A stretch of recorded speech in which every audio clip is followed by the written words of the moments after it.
Sarah Donovan. It's 8 p.m. and we need to tell you about something extraordinary that happened today. The situation has escalated dramatically in the past 3 hours.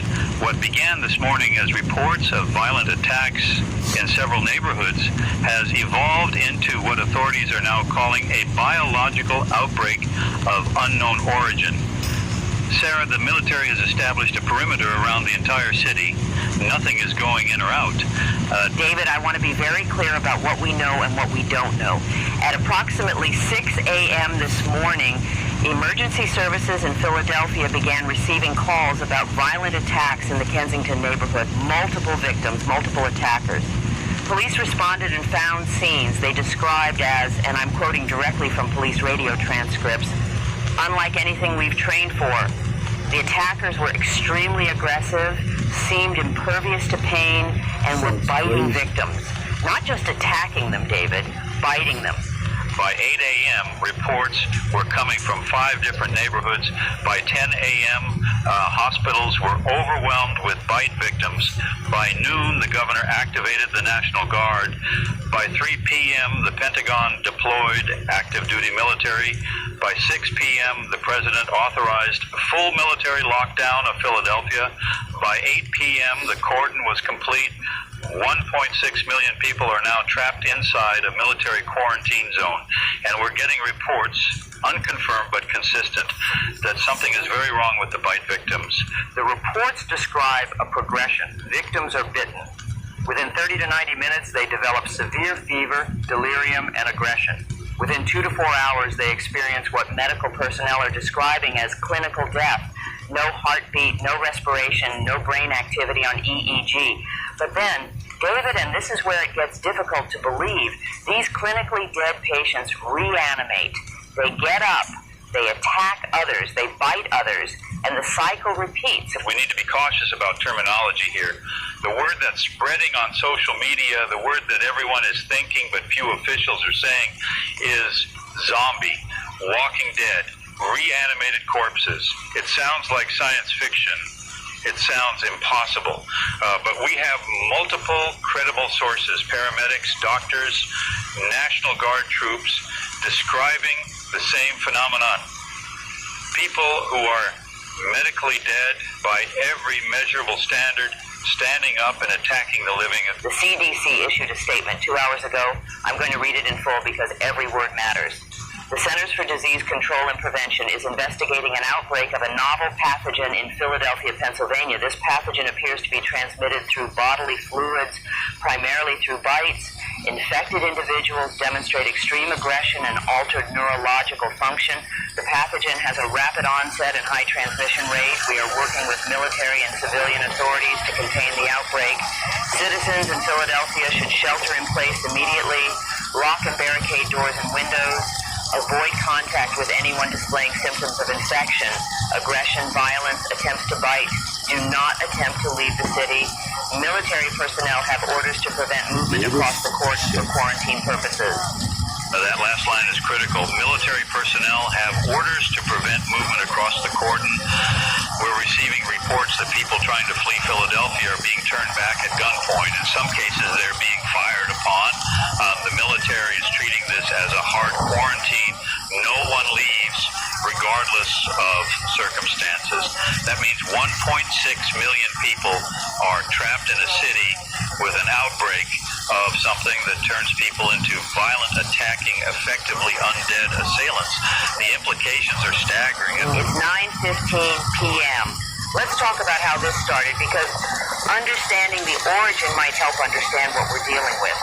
The first documented case appears to be a man admitted to Temple University Hospital at approximately 2 a.m. last night, 19 hours ago. He was brought in by ambulance, unconscious, found collapsed in an alley in Kensington.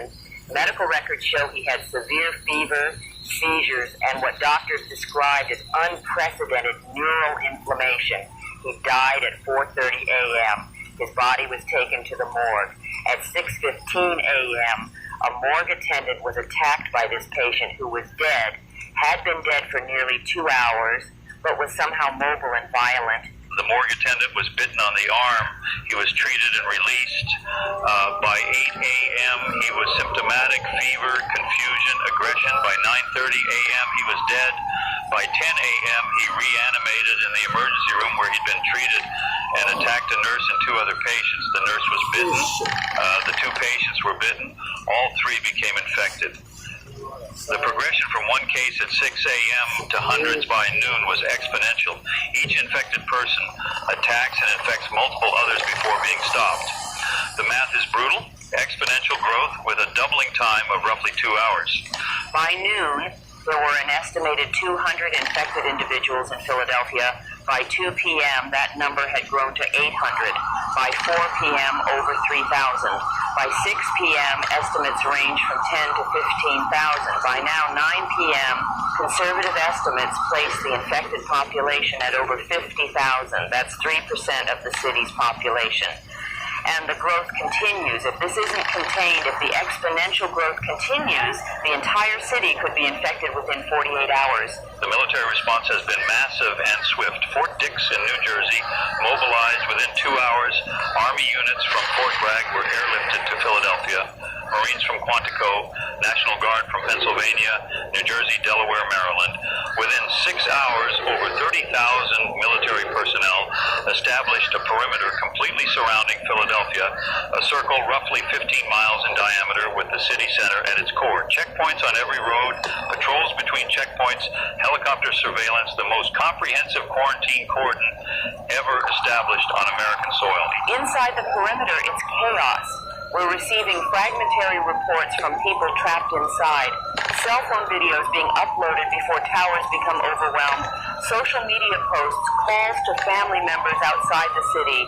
The picture they paint is terrifying. Infected individuals, zombies, let's call them what they are, roaming the streets in growing numbers. They're drawn to noise and movement. They attack anyone they encounter. They don't stop unless destroyed. And by destroyed, I mean significant head trauma. Shooting them in the chest doesn't work. They don't feel pain. They don't bleed out. Only destroying the brain stops them. Police in Philadelphia exhausted their ammunition within the first 4 hours. They retreated to stations and barricaded themselves. Some stations have fallen, overrun by sheer numbers. The living officers inside were killed or infected. The National Guard troops inside the perimeter are fighting a desperate battle. They're trained for civil unrest, for peacekeeping. They're not trained for this. They're not mentally prepared for shooting American civilians who happen to be infected and reanimated. The psychological toll is enormous. Some troops are freezing, unable to shoot. Some are breaking down. Some are following orders and destroying infected on site, but the trauma is visible. It's 9:30 p.m. Let's address the science because people need to understand what's possible and what isn't. Scientifically, the concept of reanimated dead bodies violates everything we understand about biology. Death means cessation of cellular processes. Brain death means no neural activity. Without a beating heart, blood doesn't circulate. Without respiration, cells don't get oxygen. Without oxygen, cells die, particularly brain cells, which die within minutes. So how can dead bodies move? We received analysis from a virologist about an hour ago. The theory is that what we're seeing is not true death and reanimation in the supernatural sense. Rather, it's a pathogen, probably a virus, that induces a death-like state while maintaining minimal brain function in certain primitive brain structures. The higher cognitive functions shut down, the frontal cortex, the areas responsible for reason, personality, memory, but the brainstem and primitive limbic structures, those controlling basic drives like aggression and hunger, remain active. The pathogen may alter metabolism so radically that infected individuals don't need circulation or respiration as we understand them. Cells may function anaerobically. It's unprecedented, but theoretically possible. The analysis continues. The biting behavior suggests the pathogen manipulates host behavior to facilitate transmission, similar to rabies, which causes aggression and biting. The rapid progression suggests either the pathogen was engineered or it's something that's been evolving in an unknown reservoir and recently jumped to humans. The complete picture will take time to understand. Right now, containment is the priority. We need to prevent spreading beyond Philadelphia. That's the scientific perspective. A pathogen that effectively turns people into aggressive, mindless vectors of infection. Not supernatural zombies, but biological zombies. The question everyone is asking, could this spread beyond Philadelphia? The military certainly believes it could, hence the extreme quarantine measures, but containment depends on the perimeter holding, and we're already receiving reports of problems with the perimeter, multiple breaches attempted, people inside trying to escape through gaps in coverage, infected individuals pressing against the barriers.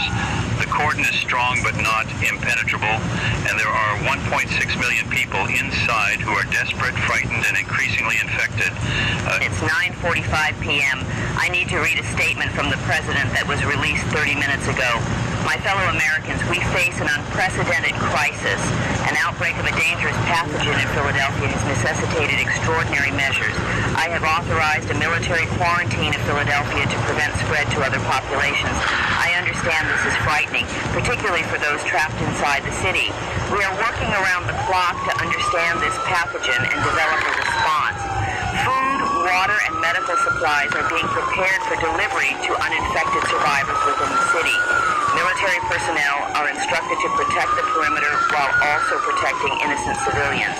I am asking all Americans to remain calm, to trust that we will resolve this crisis, and to pray for those affected. We will not abandon Philadelphia. We will not abandon our fellow citizens. God bless America. That statement raises more questions than it answers. Believe that shit. That's some scary fucking shit. Let me tune back into the radio. Food, water, and medical supplies are being prepared for delivery. But how? How do you deliver supplies to survivors scattered throughout a city swarming with infected? Military personnel are instructed to protect innocent civilians, but how do they distinguish infected from uninfected at a distance, especially at night? And perhaps most ominously, we will not abandon Philadelphia. That phrasing suggests the government is aware of the temptation to abandon it, to write off 1.6 million people for the sake of protecting 330 million. That possibility is being discussed. We know it is. International reaction has been swift. Canada has closed the U.S.-Canada border completely. No crossings permitted. Mexico has closed the southern border. European Union has suspended all flights from the United States. Asia has done the same. The world is quarantining America the way America is quarantining Philadelphia. They're terrified this will spread. And they're not wrong to be terrified.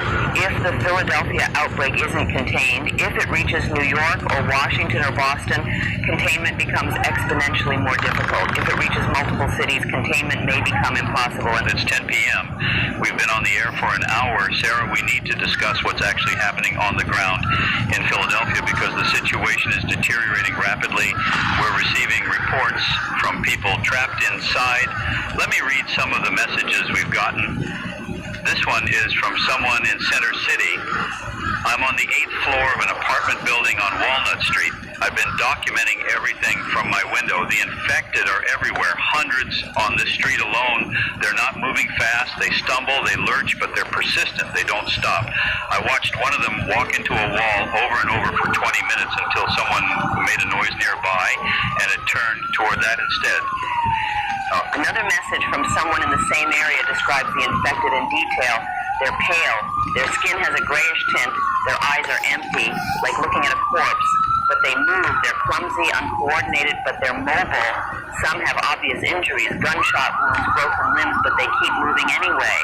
I saw one with its leg bent at an impossible angle, dragging itself with its arms. They make sounds, moaning, groaning, guttural noises. No speech, no intelligence, just hunger. They're driven by something primal. This message is particularly disturbing. It's from someone who was in a building with other survivors. There were about 30 of us when this started. We barricaded the ground floor entrance, but some people panicked and left, tried to make it to the military perimeter. I watched them from my window. They didn't make it. The infected swarmed them. I'm not sure how many of us are left now. We're staying quiet, not using lights, trying not to attract attention, but we can hear them in the building. They're trying to get through the barricade. It's holding for now, but I don't know for how long. Another message describes military activity. I saw a National Guard convoy come through around 6 p.m. They were fighting infected in the streets. Rifles, automatic fire, they killed dozens, but there were too many. The convoy got swarmed. Some of the vehicles made it through, some didn't. I saw soldiers being pulled from trucks, being overwhelmed, being bitten. I saw soldiers turn and attack their own squad mates within minutes. The infection moves so fast. 1 minute you're fighting them, the next minute you are one of them. These descriptions match dozens of other reports we're receiving. The infected are numerous, persistent, and the living are trapped with limited supplies and no clear path to rescue. Sarah, I don't see how this ends well. The math is brutal. If the infection rate continues, there will be more infected than uninfected within 24 hours. By 48 hours, there might be almost no uninfected survivors left. It's 10:15 p.m. Let's talk about what the military is planning because we have information about their internal discussions. A source who must remain anonymous has told us that military planners are discussing 3 scenarios. Scenario 1, containment success. The perimeter holds, the infection burns itself out inside Philadelphia as it runs out of hosts. Survivors are rescued and decontaminated. This is the optimistic scenario. Scenario 2, containment failure. The infection breaches the perimeter, spreads to surrounding areas, requiring expanding quarantine zones and potentially martial law across the eastern seaboard. And scenario 3, Sarah, tell them about scenario 3. Scenario 3 is what they're calling sterilization option. If the infection cannot be contained and threatens to spread beyond control, military planners are discussing the use of overwhelming force to eliminate all infected individuals and potentially all individuals within the quarantine zone, infected or not. This would involve, David, this is difficult to say, bombing Philadelphia, fuel air explosives, thermobaric weapons, possibly tactical nuclear weapons, complete destruction of the city and everything in it to prevent the infection from spreading to the rest of the country. Let me be clear. We're talking about the United States military potentially dropping bombs on an American city with over 1 million people still alive inside. The government killing its own citizens to prevent a greater catastrophe. It sounds unthinkable. It is unthinkable, but it's being discussed. Our source says these discussions are at the highest levels. The Joint Chiefs, the National Security Council, the President herself, they're looking at the numbers, infection rate, containment probability, risk to the broader population, and some are concluding that sacrificing Philadelphia might be necessary to save the nation. It's 10:30 p.m.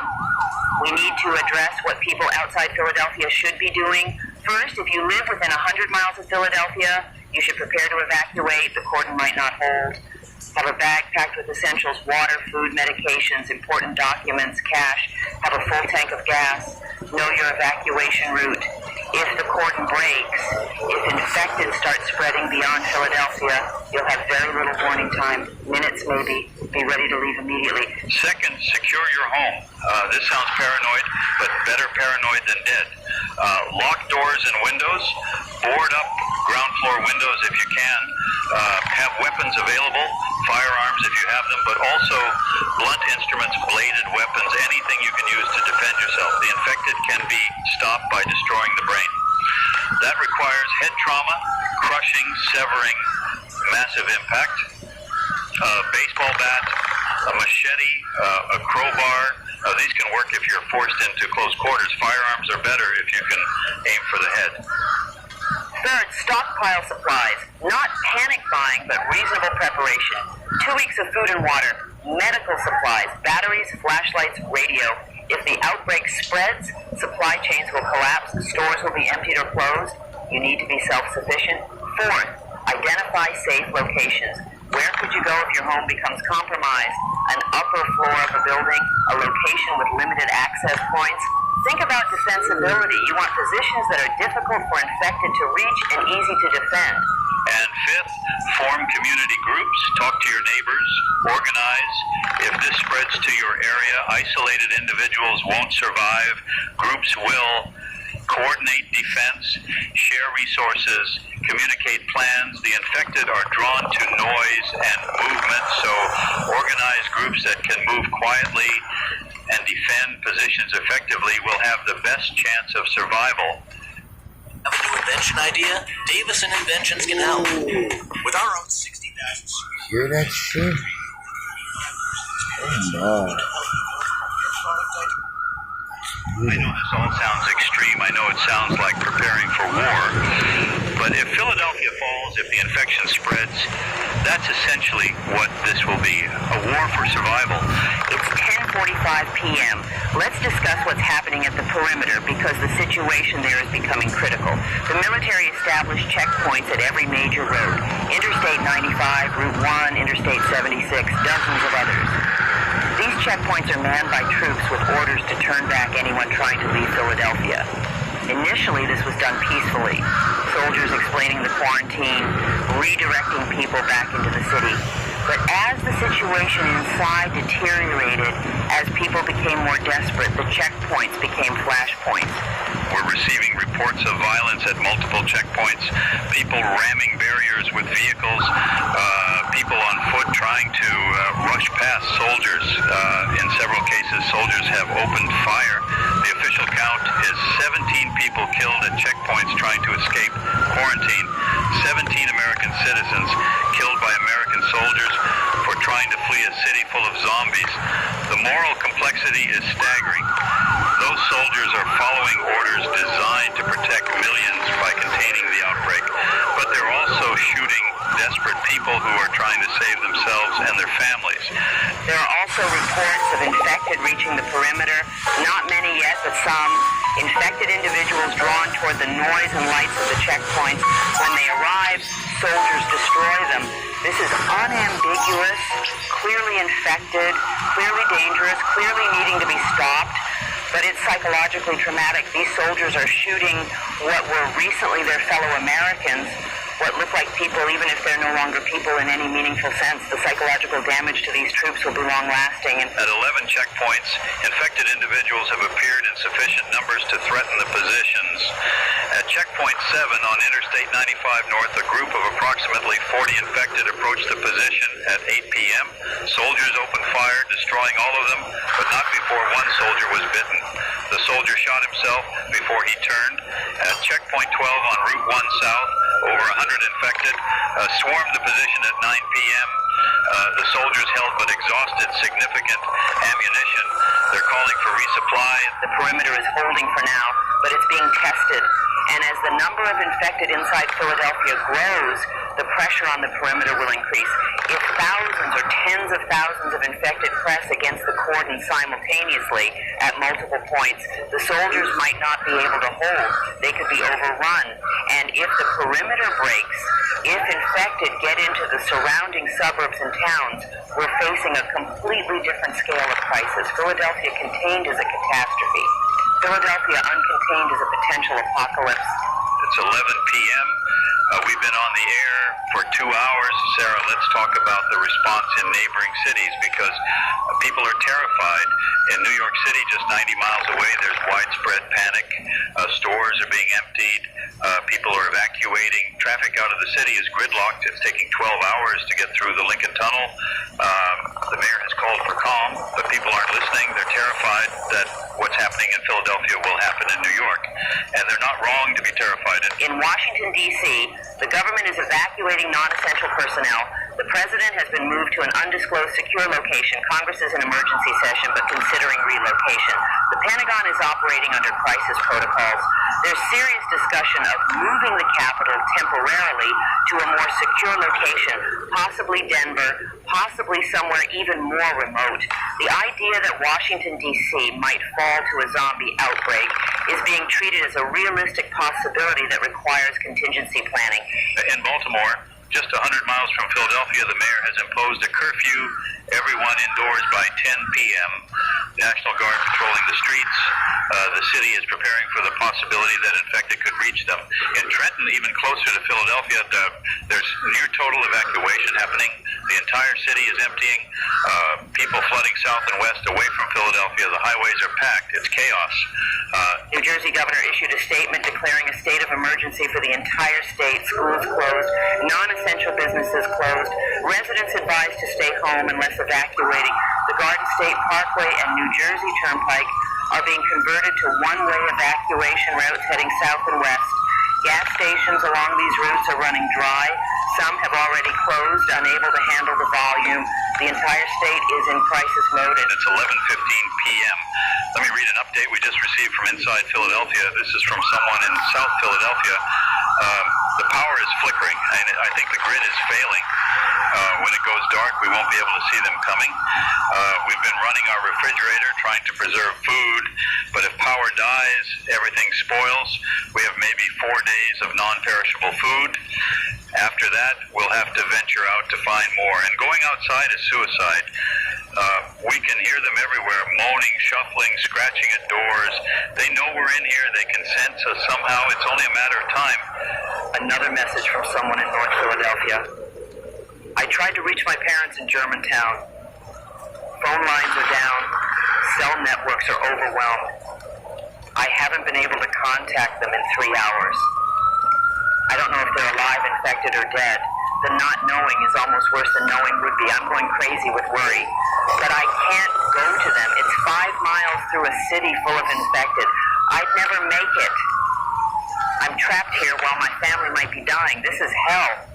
These messages reflect the psychological toll on survivors. They're not just facing physical danger, they're facing isolation, uncertainty, helplessness.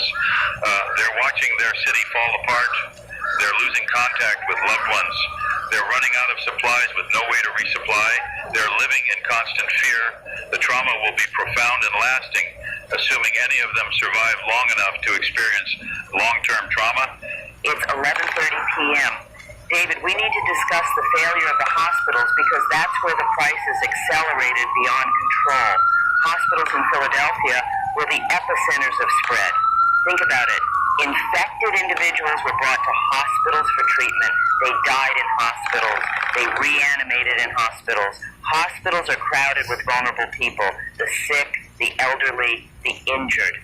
When infected patients reanimated in emergency rooms and hospital wards, they found target-rich environments, dozens, sometimes hundreds of people in confined spaces.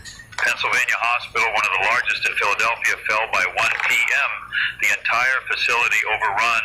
Staff either fled, were killed, or were infected. Temple University Hospital fell by 3 p.m. Jefferson Hospital by 4 p.m. Every major hospital in Philadelphia is either evacuated or overrun. The healthcare system completely collapsed. There's no medical care available for anyone in Philadelphia now. If you're injured, you die from your injuries. If you're ill, you die from your illness. And if you die, you reanimate. The absence of healthcare accelerates the death toll, which accelerates the infection rate. The same thing happened with police stations and fire stations. These became refugee centers, places where people fled for safety, but they also became targets. Hundreds of people concentrated in buildings that, while more secure than homes, weren't designed to withstand siege by thousands of infected. One by one, these positions fell. The 15th Police District was overrun at 2 p.m., the 24th District at 4 p.m., the 12th District held until 7 p.m. before falling. Each time a position falls, hundreds more die or become infected. It's 11:45 p.m. Let's address the question everyone is asking. How do we kill them? We know the infected can be stopped by destroying the brain, but practically what does that mean? Gunshots to the head are effective if you can aim accurately under pressure, but many people aren't trained shooters. They'll miss, especially with a moving target and the stress of combat. Blunt force trauma to the skull, crushing it with a heavy object, works but requires getting dangerously close. Decapitation works but is difficult to accomplish without proper tools. Fire appears to be effective. The infected don't avoid fire the way living creatures do. They'll walk right into it. Sustained burning destroys the brain. But using fire as a weapon is dangerous in urban environments. You risk uncontrolled spread, trapping yourself, destroying resources. Explosives work. The concussive force and shrapnel can destroy multiple infected simultaneously, but again, dangerous to use in confined spaces or near survivors. There's no perfect weapon. Each approach has advantages and drawbacks. The reality is that killing infected is difficult, dangerous work. The military has advantages, training, discipline, heavy weapons, coordination, but even they're struggling. When you're facing dozens or hundreds of infected simultaneously, when ammunition runs low, when soldiers are exhausted and terrified, even professional military units can be overwhelmed. We've heard reports of National Guard units retreating from positions because they couldn't hold against the numbers. When waves of infected keep coming and your ammunition is finite, retreat becomes the only option, and each retreat gives more ground to the infected. It's midnight. We've been broadcasting for 3 hours. David, I want to read a statement that was just released by the Joint Chiefs of Staff. This is significant. U.S. military forces are engaged in containment operations around Philadelphia. The perimeter is holding. However, the situation inside the quarantine zone continues to deteriorate. We are exploring all options to protect American lives and prevent the spread of infection beyond Philadelphia. These options include aggressive military intervention within the quarantine zone. American citizens inside Philadelphia should take shelter immediately in secure, elevated locations. Military operations may commence in the coming hours. Further updates will follow. Aggressive military intervention is euphemistic language. What they're saying is they're considering bombing Philadelphia. Not scenario 3, total sterilization, not yet, but significant military strikes inside the city, probably targeting areas with high concentrations of infected. The goal would be to reduce the infected population through overwhelming force, artillery, airstrikes, maybe armor rolling through the streets. They're preparing to turn Philadelphia into a war zone, more than it already is, in an attempt to regain control. This raises profound questions. If you're a survivor in Philadelphia, hiding in your home, and the military starts dropping bombs on your neighborhood, are you safer or more endangered? Yes, bombs kill infected, but they also kill survivors, destroy buildings where survivors are sheltering, start fires, collapse structures. The collateral damage could be enormous. We could save Philadelphia from the infected only to destroy it with military action. It's a devil's choice. Let the infection spread unchecked or bomb American citizens to stop it. It's 12:15 a.m. Let me share what we're hearing about conditions in specific areas of Philadelphia because the outbreak isn't uniform. Center City, the downtown core, appears to have the highest concentration of infected, possibly because of population density, possibly because many of the early cases were there. Reports suggest the streets of Center City are nearly impassable, filled with thousands of infected. Survivors in that area are in the most desperate situation. In contrast, some outlying neighborhoods appear to have lower infection rates. Northeast Philadelphia, for example, has areas where residents have successfully barricaded their streets, creating defended enclaves. These neighborhoods had time to organize before being overrun. They blocked roads with cars, set up watch posts, established perimeter defenses. These organized communities are surviving better than isolated individuals. It demonstrates that community defense works if you have time to implement it. The University of Pennsylvania campus in West Philadelphia has become a significant survivor stronghold. Students and faculty fortified several buildings, old stone structures with limited entry points. They have perhaps 2,000 survivors in a defended complex. They've been communicating with each other using portable radios. They're rationing food and water. They're organized, disciplined, and so far successful. But they're also trapped. They can't leave. They can hold out for maybe a week before supplies run out. They need rescue or resupply. Neither is currently possible. We're also hearing about violence between survivor groups. Resources are scarce. Some groups are raiding others for supplies. There have been shootings, fights, people killed, not by infected, but by other survivors. The breakdown of social order is happening faster than anyone predicted. When the police aren't functioning, when there's no authority, when survival is at stake, humans can become predatory. This is adding to the death toll. People killing each other while infected roam the streets. It's madness layered on madness. It's 12:30 a.m. Sarah, we need to talk about the biological questions because the scientific community is racing to understand this pathogen.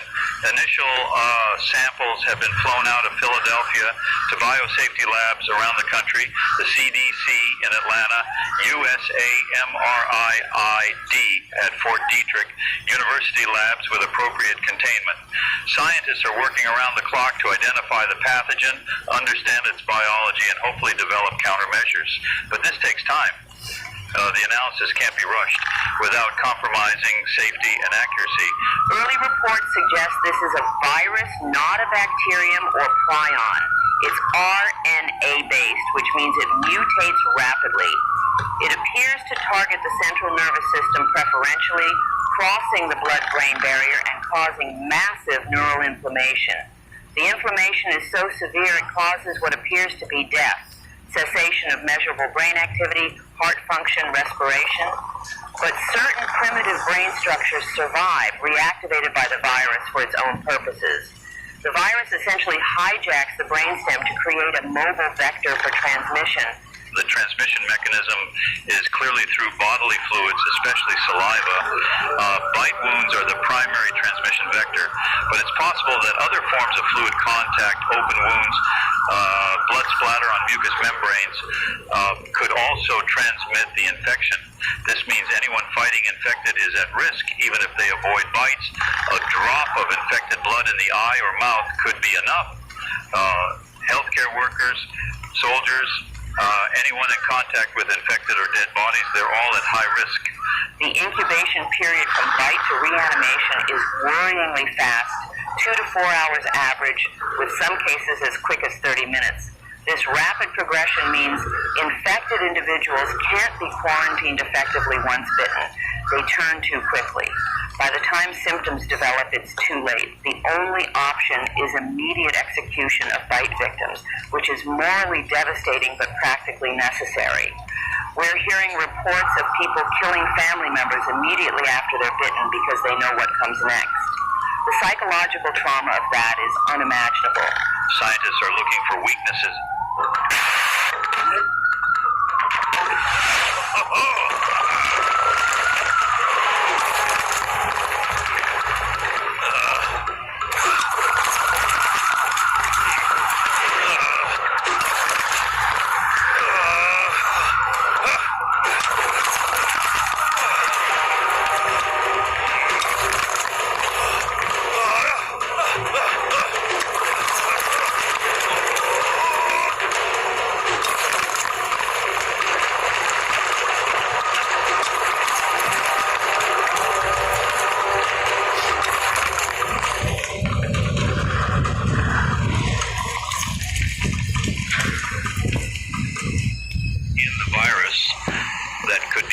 Is there an antiviral that works? Is there a way to prevent reanimation if administered immediately after a bite? Is there a way to reverse the process in newly reanimated infected? These questions are being investigated urgently, but even if they find something, developing, manufacturing, and distributing a treatment could take weeks or months.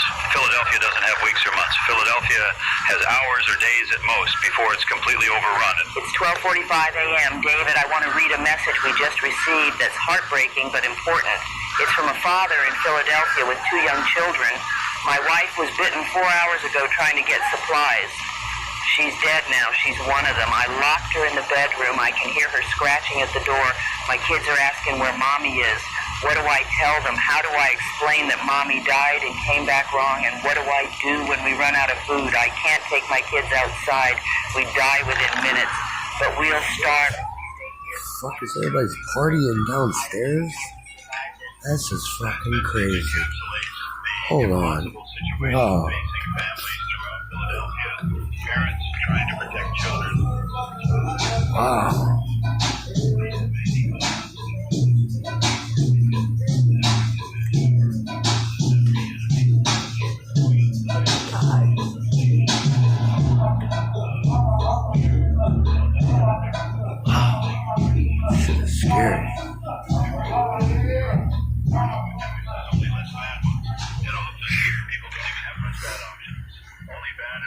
close it up around here. 4 hours into this broadcast that we're going to continue through the night. It's crazy. Many of you are following this obsessively.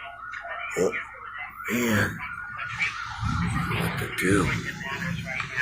Everything else, politics, economics, international affairs, has been pushed aside. The nation is focused entirely on Philadelphia, on whether we can contain this nightmare or whether it will spread beyond control. Sarah, let me ask you directly, do you think containment is possible? Sarah, do you think the military can hold the perimeter? Can they stop this from spreading? David, I'm not sure. The perimeter is strong, 30,000 troops, armored vehicles, air support, but the pressure is building. As more people inside become infected, as the desperate survivors try harder to escape, as infected press against the cordon in larger numbers, at some point something gives. A checkpoint gets overrun, a gap in coverage is exploited, a single infected individual slips through into the surrounding area. That's all it takes. One infected person reaching a town outside Philadelphia, biting people, starting a new outbreak. The exponential math starts over. Containment becomes impossible. So you're saying it's likely this spreads beyond Philadelphia, but I'm saying it's possible, maybe even likely. The military is doing everything it can, but they're facing an impossible situation. If I were them, I'd be preparing for containment failure. I'd be planning how to establish new perimeters around an expanding outbreak zone.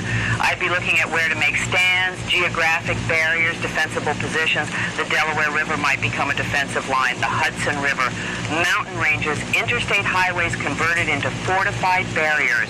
If Philadelphia falls and the infection spreads, the military response escalates from containment of one city to defense of the entire eastern seaboard. it's 1:15 a.m. Let's talk about what happens if this goes national, because people need to understand the implications.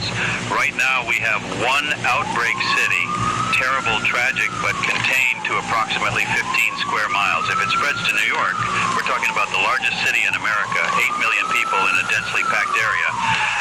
The infection would spread even faster than in Philadelphia. Within days, not weeks, New York could be completely overrun. And once New York falls, containing the outbreak becomes nearly impossible. The city is connected to the entire region by roads, rails, rivers, harbors. Infected could spread in every direction. If both Philadelphia and New York are outbreak zones, we're looking at the entire northeast corridor being threatened, a continuous urban sprawl from Boston to Washington containing 50 million people. Trying to contain an outbreak across that much territory with that much population would require mobilizing the entire U.S. military, plus law enforcement, plus armed civilians. It might not even be possible. We might have to cede the entire Northeast and establish a defensive line further west, maybe the Appalachian Mountains, using the terrain as a natural barrier. And if the infection reaches Washington, D.C., we have a constitutional crisis. The government can't function with the Capitol under siege. The President, Congress, the Supreme Court, the Pentagon, all would need to evacuate. Continuity of government plans exist for this kind of scenario, but they've never been tested with this kind of threat. Relocating the entire federal government while fighting a zombie outbreak across multiple cities, it's almost unthinkable, but it might be necessary. The economic implications are staggering. The Northeast produces about 25% of U.S. GDP. If that entire region becomes a war zone, the economic impact is immediate and catastrophic. Stock markets would collapse. Supply chains would break. Food distribution would fail. We'd be looking at depression-level economic conditions within weeks.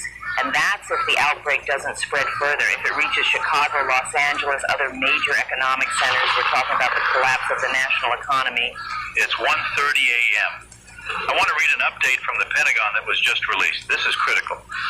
U.S. military forces have engaged infected hostiles at multiple perimeter positions. Checkpoint 7, Checkpoint 12, and Checkpoint 19 have reported significant contact with infected individuals. All checkpoints are holding. However, ammunition expenditure is exceeding projections.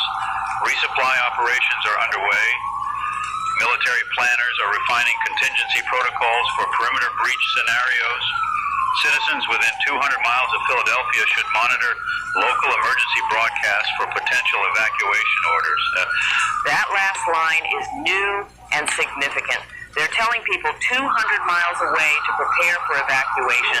That's not just immediate suburbs. That's New York City, that's Baltimore, that's significant portions of New Jersey, Pennsylvania, Delaware, Maryland. They're preparing for the possibility that the Philadelphia perimeter won't hold, that infected will break through and spread. They're preparing to evacuate millions of people from the entire region. This isn't just containment anymore. This is preparation for regional catastrophe. The fact that ammunition is exceeding projections is also concerning. Military planners estimated how much ammunition would be needed for perimeter defense. They're already exceeding those estimates. That means either there are more infected pressing against the perimeter than expected, or soldiers are missing more shots than expected, or both. Whatever the reason, if the military runs low on ammunition, the perimeter becomes untenable. You can't hold a line without the means to destroy attackers.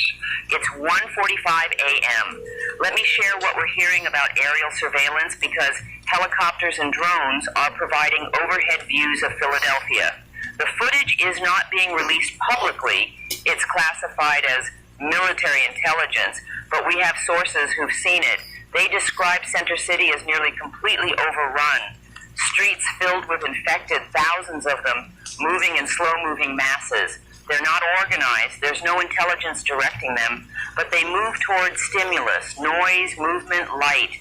When military helicopters fly low, infected turn toward them, follow them. This is being used strategically to draw infected away from survivor locations. The aerial footage also shows fires burning throughout the city. Some are accidental electrical fires from damaged infrastructure, cooking fires gone wrong, vehicles burning, but some appear to be deliberate. Survivors setting fires to destroy infected, to create barriers, to signal for help. The smoke is visible for miles. It creates a pall over the city. One source described it as looking apocalyptic, a city burning filled with the dead walking, a vision of hell on earth. Pilots are being rotated frequently because of the psychological impact of witnessing this from above. The drones are also mapping infected concentrations, providing real-time intelligence to military commanders. This data is being used to plan potential bombing runs. If they decide to implement aerial strikes, they need to know where infected are concentrated to maximize destruction while minimizing collateral damage to survivors. The fact that they're doing this mapping suggests they're seriously considering strikes. They're preparing target packages. They're identifying what to hit and in what order. The planning is advanced. The decision point is approaching. It's 2 a.m.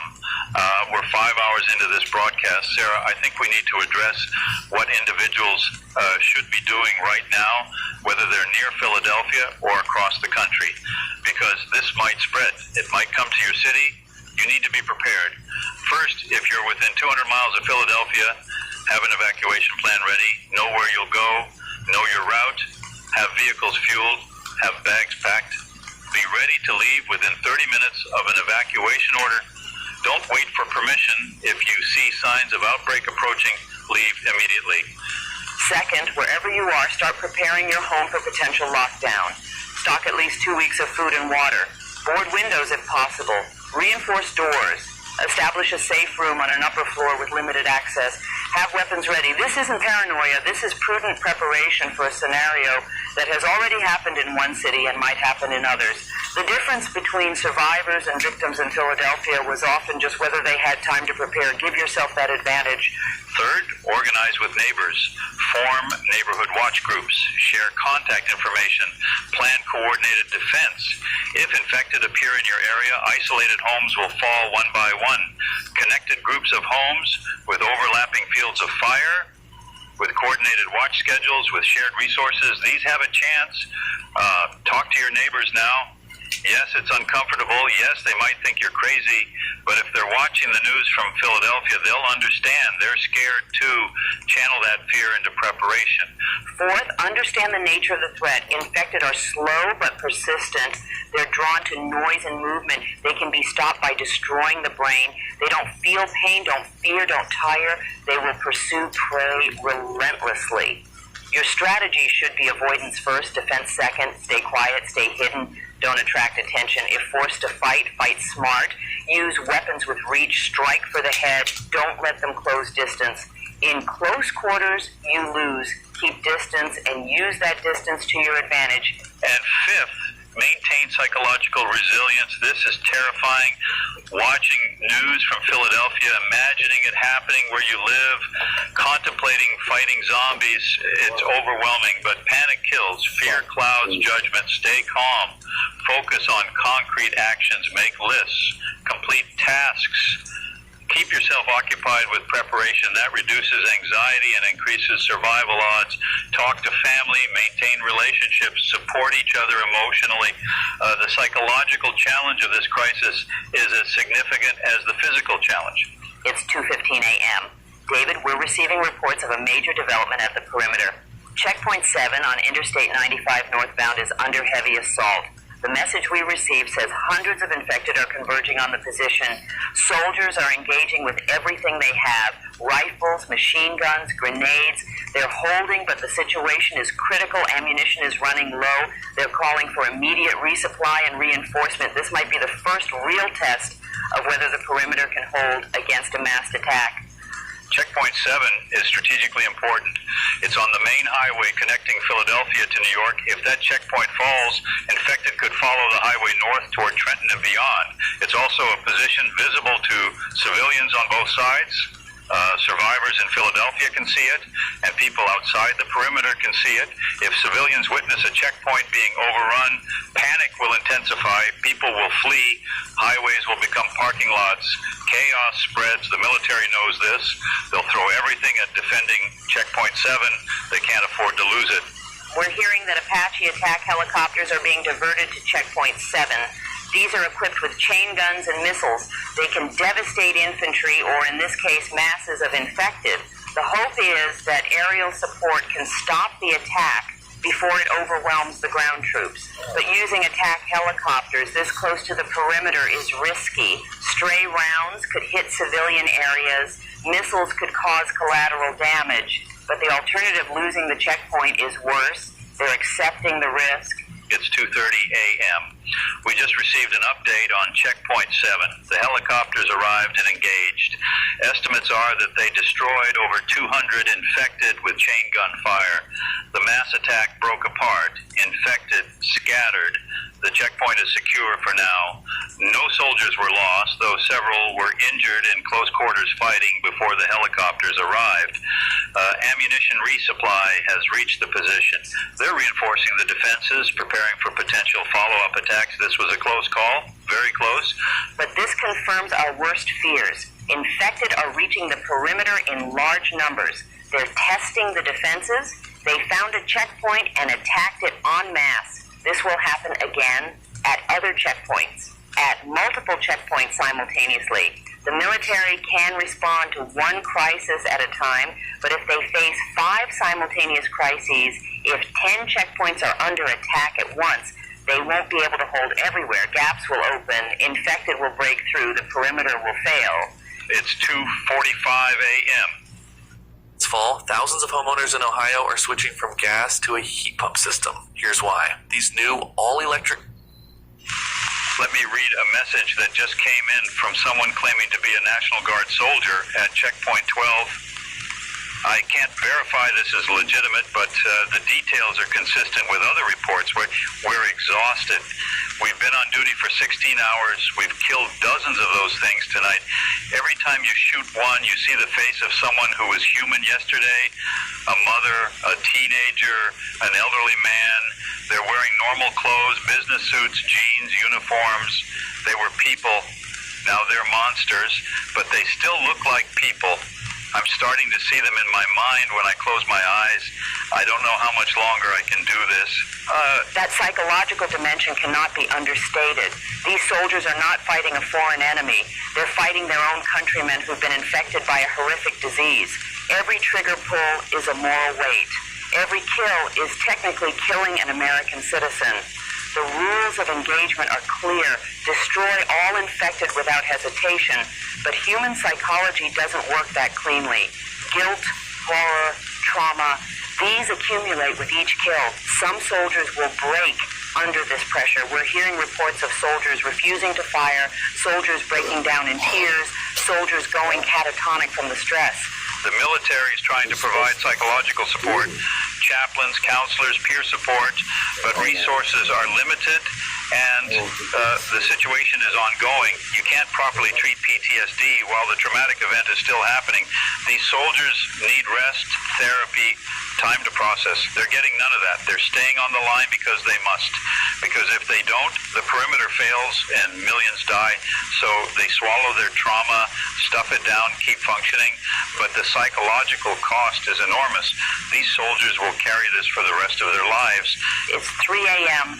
We're 6 hours into this broadcast, and we're committed to staying on air through the night. David, let me ask you something I think many listeners are wondering. If the military decides to implement Scenario 3, the sterilization option, bombing Philadelphia to eliminate all infected and prevent spread, could you support that decision? Could you justify killing over 1 million people who might still be alive inside the city? Sarah, that's the hardest question we could face. Morally, killing innocent people is wrong, absolutely wrong. Those people didn't choose to be trapped in Philadelphia. They're victims of circumstance. They deserve rescue, not execution. Every human life has value. Killing them en masse would be one of the greatest atrocities in American history. Future generations would judge us harshly, and rightly so. That's the moral case against it. But if the choice is between sacrificing 1 million in Philadelphia and losing tens of millions or hundreds of millions across the country, if the outbreak spreads, the utilitarian math is brutal but clear. Save more lives by sacrificing fewer. If bombing Philadelphia genuinely prevents a national catastrophe, if it's truly the only option remaining, then it becomes a trolley problem on the largest scale imaginable. Do you pull the lever and kill the one to save the five? Do you bomb the one city to save the whole nation? I don't know if I could make that choice, but I understand why someone might, and I fear we're approaching the moment when that choice must be made. I keep thinking about the survivors inside Philadelphia, the ones who've done everything right, barricaded themselves, stayed quiet, conserved supplies, avoided infection. They're following all the rules. They're trying to survive. And the military might drop a bomb on them anyway because they're inside the quarantine zone. How do you justify that to them? Sorry, you survived the zombies, but we're killing you anyway for the greater good. It's monstrous. It is monstrous. But sometimes situations are so dire that only monstrous choices remain. Maybe there's still time for a better option. Maybe the military can regain control inside Philadelphia. Maybe they can rescue significant numbers of survivors. Maybe a treatment or vaccine is discovered that stops the infection. I want to believe there's a path forward that doesn't involve bombing an American city, but I'm not sure there is. And I think military planners aren't sure either. That's why they're preparing for it. They're hoping they don't have to do it, but they're getting ready in case they must.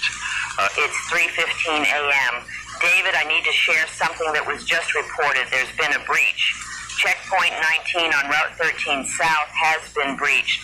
Details are fragmentary, but apparently a group of survivors in a bus attempted to ram through the checkpoint. They crashed through the barrier. Soldiers fired on the bus, but it made it through before being stopped. The survivors, approximately 20 people, were removed from the bus. Some appeared to be bitten, some appeared uninfected, and in the chaos of the checkpoint being breached, several infected who were in the area also made it through the perimeter. This is what everyone feared. Infected are now outside the perimeter. They're loose in suburban Philadelphia beyond the cordon. The military is scrambling to track them, to hunt them down before they can bite anyone, before they can start a new outbreak cluster. But this is difficult. Infected can hide in buildings, in yards, in woods. They don't leave trails. They don't communicate. They're hard to find. And if even one reaches a populated area and bites people, the exponential growth starts over in a new location. This could be the beginning of containment failure. Local law enforcement in the affected area is being mobilized. Police, county sheriffs, anyone with authority and a weapon is being sent to search for these infected. Residents are being told to shelter in place. Lock doors, call 911 if they see anything suspicious. Schools in the area are closed for tomorrow, or rather today, since it's past 3 a.m. People are terrified. The outbreak isn't contained to Philadelphia anymore. It's in their neighborhoods. It's outside their doors. The psychological shift from it's contained in the city to it's out here with us is profound. It's 3:30 a.m. The military has announced they're establishing a secondary perimeter. The first perimeter around Philadelphia proper, that's compromised now. Infected have breached it. So they're pulling back to a larger perimeter, maybe 25 miles radius instead of 15. This gives them more territory to control, more resources required, but it also gives them buffer space. If infected get through the first perimeter, there's a second line to stop them. It's an admission that the original containment strategy has failed. They're adapting to a worse situation. The question is whether they can establish this secondary perimeter fast enough, moving troops, establishing checkpoints, coordinating communication. This takes hours. And infected are mobile now outside the first perimeter. They're spreading. Every minute of delay is minutes they could be biting people, infecting them, expanding the outbreak. It's a race. Can the military establish the new perimeter before infected spread beyond where that perimeter will be? If they're too slow, they'll need a tertiary perimeter, and then a fourth. Each expansion makes containment more difficult, more resource intensive, more likely to fail. Train for the best. A new Honda with big savings. The most awarded brand in car and...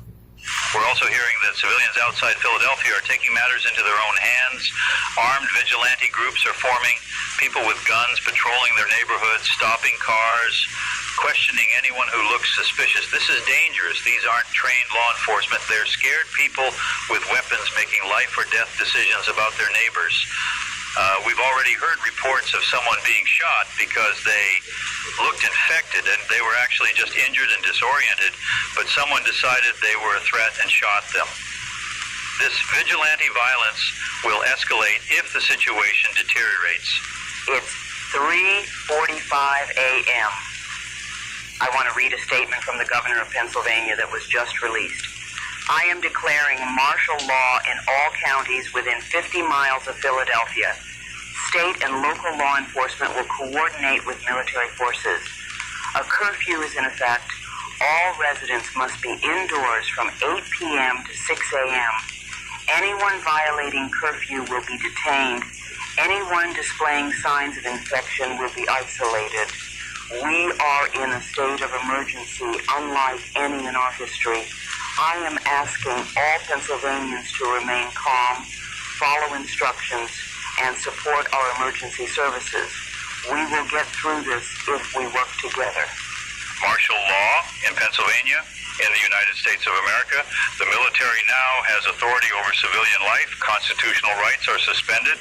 It's extraordinary and frightening, but given the situation, perhaps necessary, normal civil governance can't handle a zombie outbreak. You need centralized command, rapid decision-making, enforcement without lengthy legal processes. Martial law provides that, but it also opens doors to abuse. How long will martial law last? What happens if it extends beyond Pennsylvania? What if the entire eastern seaboard ends up under military control? The implications for democracy and freedom are significant. It's 4 a.m. We're 7 hours into this broadcast. David, the sky will start lightening in a few hours. Dawn brings new challenges. Infected are active day and night. They don't need sleep. But daylight makes them more visible, makes it easier to spot and avoid them.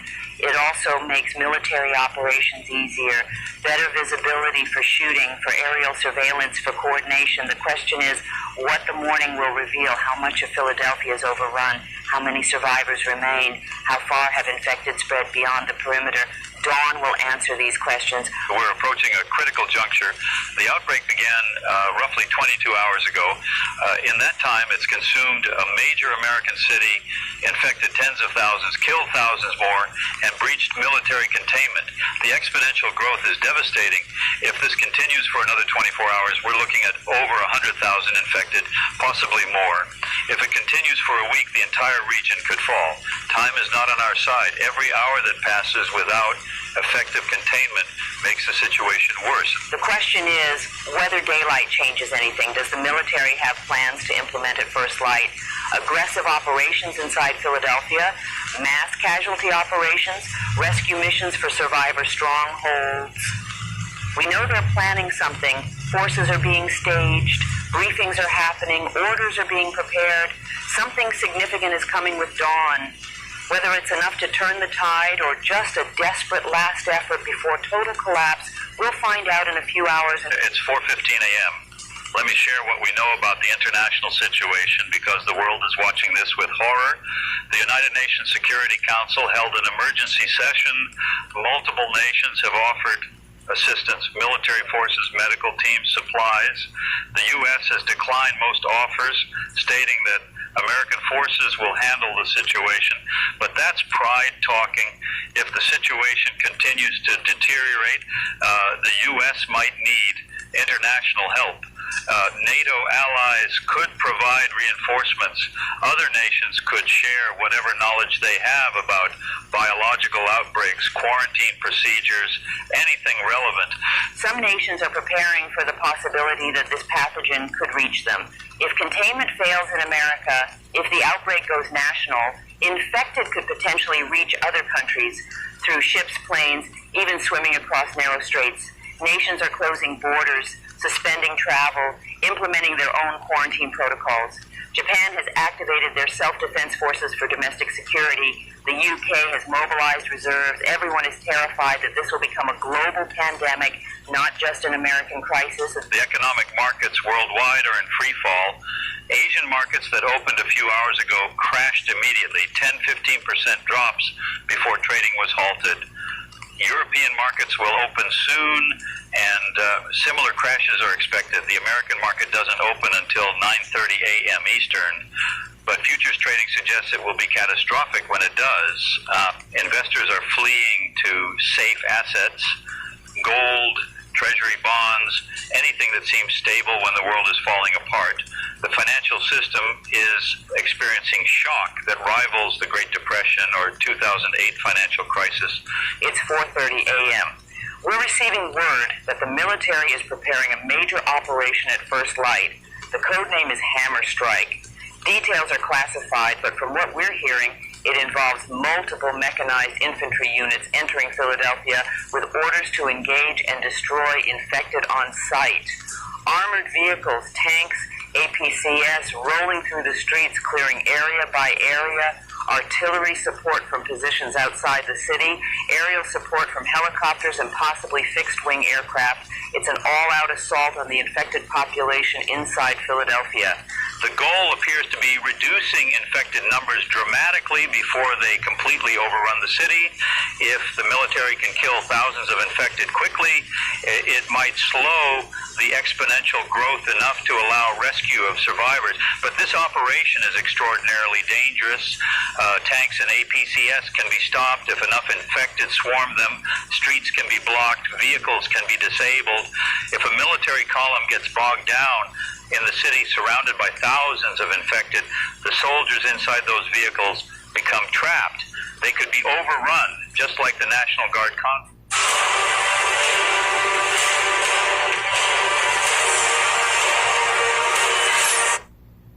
was earlier. This operation is high risk, but potentially high reward.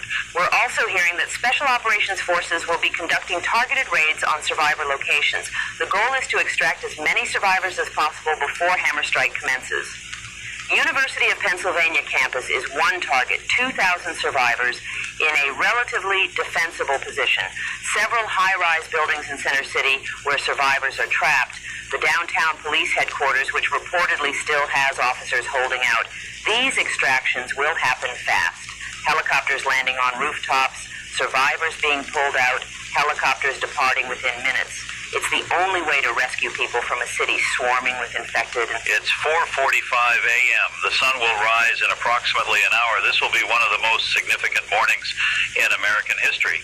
The decisions made in the next few hours determine whether Philadelphia can be saved, whether the outbreak can be contained, or whether we're witnessing the beginning of something much worse. Sarah, I don't think either of us imagined when we started broadcasting yesterday evening that we'd be covering the fall of an American city. This is unprecedented. This is historic, and it's still unfolding. David, I want to take a moment to address everyone listening. We know you're scared. We're scared too. We're watching a nightmare unfold in real time. But fear is useful only if it motivates action. If you're near Philadelphia, use your fear to prepare to evacuate if needed to protect yourself.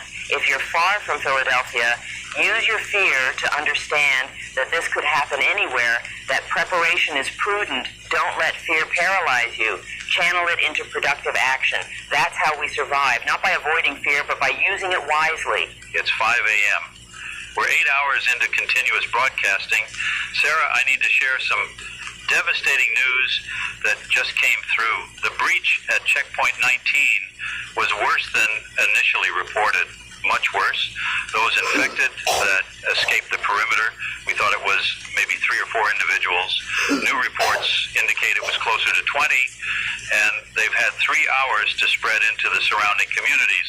We're now receiving reports of attacks in Cherry Hill, New Jersey, in Camden, in Wilmington, Delaware. The infection has spread beyond Philadelphia. David, the exponential mathematics we discussed earlier, it's happening in real time across multiple locations now. Each of those 20 infected individuals who escaped has potentially bitten multiple people. Those people are now turning, attacking others, spreading the infection further. We're no longer talking about containing Philadelphia. We're talking about containing southeastern Pennsylvania, southern New Jersey, and northern Delaware, an area with over 6 million people. The scale of this crisis just increased by a factor of 4. The military is scrambling to respond. The secondary perimeter they were establishing around Philadelphia, they're abandoning it. There's no point in a perimeter if the infection is already on both sides of it. Instead, they're shifting to a containment strategy focused on individual outbreak clusters. Send rapid response teams to each location where infected are reported, destroy them before they can spread further.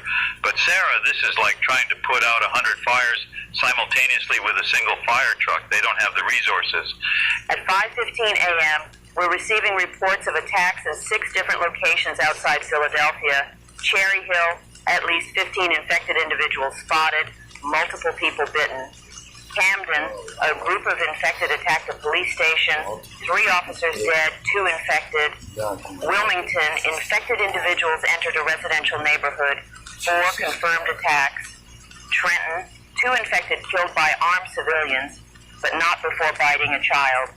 Chester, infected attacked an early morning commuter at a gas station. Marcus Hook, infected individual found in a parking lot, destroyed by police, but the person they bit is showing symptoms. Each of those locations becomes a new outbreak cluster. Each bite victim will turn in 2 to 4 hours, creating more infected.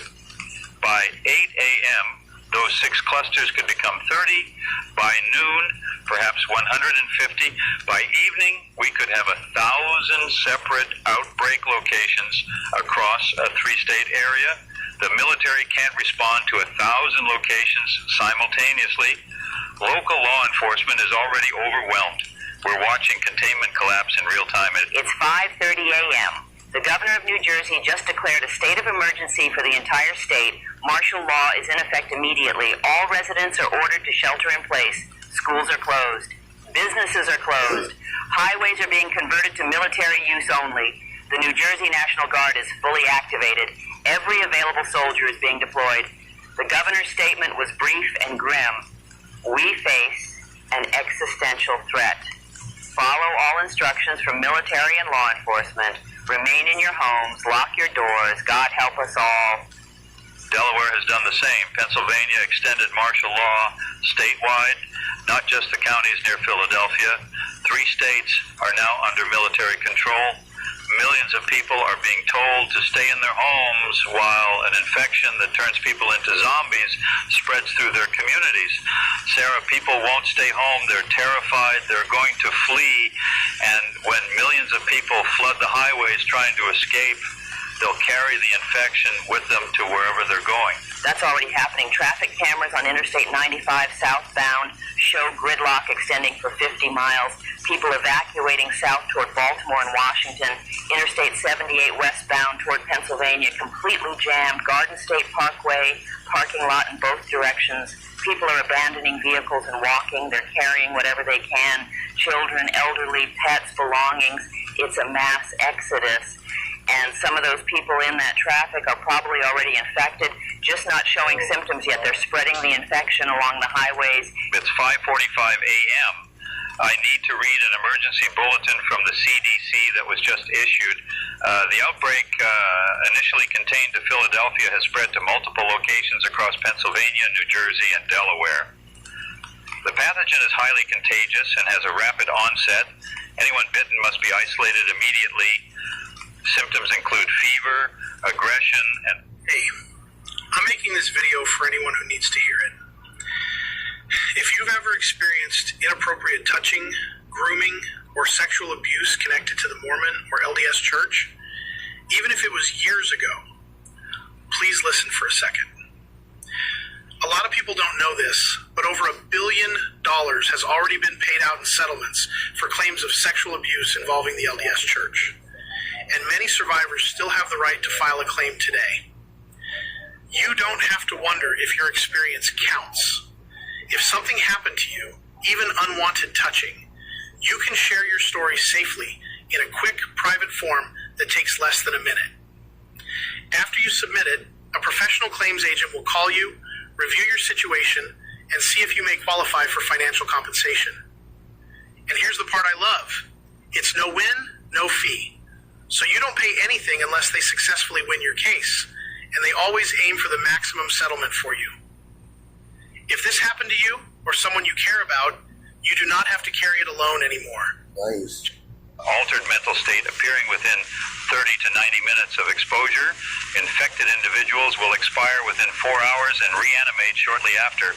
Do not approach reanimated individuals. They are extremely dangerous. Destroy them by any means necessary, targeting the head. If you are bitten, seek isolation away from others to prevent further transmission.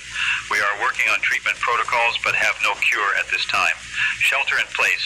Avoid all contact with potentially infected individuals. That phrase, if you are bitten, seek isolation away from others, is telling people to go off alone and die. The CDC is essentially telling bite victims to quarantine themselves and accept death. There's no hope offered, no treatment coming, just you're infected, go die alone so you don't spread it. The psychological impact of that message is devastating, but it's medically necessary. Every person who's bitten and stays with others becomes a vector when they turn. They'll attack and infect the people around them. Isolating bite victims saves lives, even though it condemns the victim. The sun is rising now. The sky is lightening. We can see the new day arriving, but this day is unlike any in American history. As dawn breaks, we have a zombie outbreak that's spread across 3 states with confirmed cases in at least a dozen cities and towns. Martial law declared across the entire region. Millions of people fleeing, and the military preparing to implement operations that may include bombing American cities. Sarah, I don't think the country understands how close we are to complete collapse. It's 6 a.m. We're 9 hours into this broadcast. David, we're receiving word that Operation Hammer Strike has been canceled. The armored columns that were supposed to enter Philadelphia, they've been redirected. Instead of assaulting the city, they're being deployed to the outbreak clusters in New Jersey and Delaware. The military has made a strategic decision, abandon Philadelphia, accept that the city is lost. Focus resources on preventing the new clusters from growing. It's triage. They're sacrificing Philadelphia to try to save everywhere else. This is an extraordinary admission of failure. The military spent 20 hours establishing containment around Philadelphia. They committed 30,000 troops to that effort. Now they're admitting it didn't work. They're pulling back from Philadelphia entirely and pivoting to a new strategy. But Sarah, if they couldn't contain one city with focused effort, how will they contain a dozen cities with divided attention? The resources are spread thinner. The infected are spread wider. The math doesn't favor success. We're also hearing that civilian authorities in Philadelphia have collapsed completely. The mayor's office is no longer responding. City Hall has been evacuated or overrun. Reports are conflicting. Police communications have gone silent. Fire departments are offline. The city government no longer functions. Philadelphia is effectively in anarchy. The only authority left is survivors organizing their own defense. And inside the city, those survivors are realizing the military has abandoned them. No rescue is coming. They're on their own.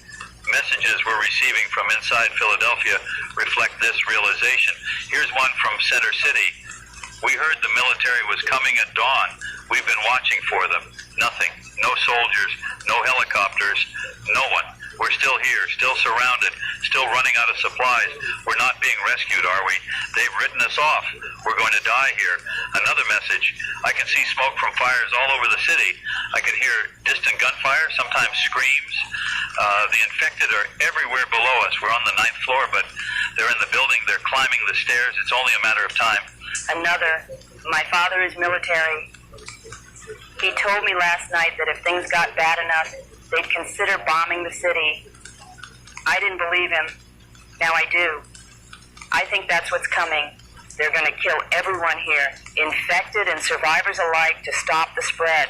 I'm 26 years old. I survived 3 days in a city full of zombies, and now my own government is going to kill me to protect everyone else. Is this how America treats its citizens? It's 6:15 a.m. That question, is this how America treats its citizens, is one we're all grappling with. The fundamental social contract is that the government protects its people. But what happens when protecting some requires sacrificing others, when the math says you save more lives by letting some die? The philosophical and moral questions are profound, but right now they're not theoretical. They're happening. Decisions are being made about who lives and who dies on a massive scale. We're receiving reports that the president has convened the National Security Council again. This is their third emergency meeting in 12 hours. The topic, according to our sources, is whether to implement Scenario 3, the sterilization option, bombing Philadelphia and potentially other outbreak cities to eliminate the infection before it spreads further. The Joint Chiefs are presenting options. The President is asking difficult questions. No decision has been made yet, but the fact that it's being actively discussed means we're very close to that terrible choice. It's 6:30 a.m. Let me share what we're hearing about the situation in Baltimore, which is only 100 miles from Philadelphia. The city is in lockdown. Roadblocks on every highway entering the city. No one allowed in or out. The mayor has ordered everyone to stay home. Schools, businesses, government offices, all closed. Baltimore is preparing for the infection to reach them. They're treating arrival of infected as inevitable, not possible. They're fortifying hospitals, staging police at critical infrastructure, preparing for siege. Are you looking to watch X-rated movies? I recently found the best app that lets you stream tons of adult videos for free, from amateur content. D.C. is doing the same, but on a larger scale. The Capitol is being locked down. Checkpoints on every bridge across the Potomac. Military vehicles on the streets. Federal buildings are on high alert. We're hearing that essential government personnel are being relocated to secure facilities outside the city. The Pentagon has activated continuity of government protocols. This means leadership is being dispersed to prevent everyone being infected if D.C. falls. The government is preparing for the possibility that the nation's capital could become an outbreak zone. New York City is experiencing chaos.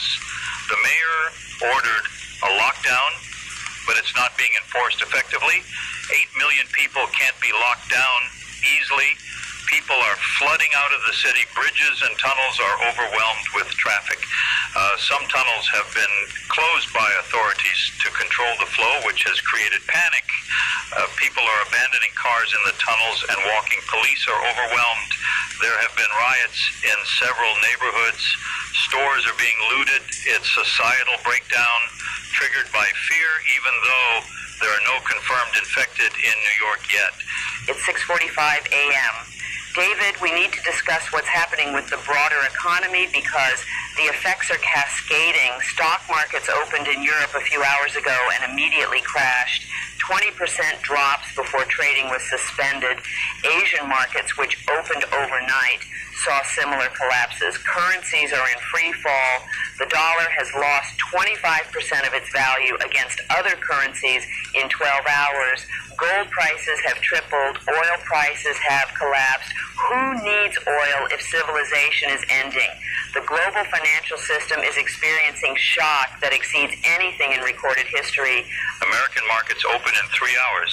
Financial analysts are predicting the largest single-day drop in stock market history. The Dow Jones could lose 40-50% of its value when markets open. Trillions of dollars in wealth could evaporate in hours. This triggers a cascade. 401k accounts decimated, pension funds destroyed, investment portfolios collapsed. People who were financially secure yesterday will be ruined today, and that's just paper wealth. The real economy is also collapsing. Supply chains are breaking down. Delivery trucks aren't running. Factories are closing. Workers aren't showing up. Economic activity is grinding to a halt. Food supply is a critical concern. Most cities have about 3 days of food in grocery stores at any given time. Resupply requires constant deliveries from distribution centers, which require trucks, which require drivers, which requires functioning roads. In the outbreak zone, none of that is working. Grocery stores in Philadelphia, southern New Jersey, Delaware, they're either looted or abandoned. The food that was there is gone or spoiling. In the coming days, people in those areas will begin starving, and you can't ask someone to shelter in place when they're starving. They'll go out searching for food, which exposes them to infected. It's 7 a.m. We're 10 hours into this broadcast. Sarah, I want to share a report from Camden, New Jersey, because it illustrates how quickly these outbreak clusters are growing. The first infected individuals reached Camden around 2:30 a.m., about 4.5 hours ago. Initial reports were 3 infected.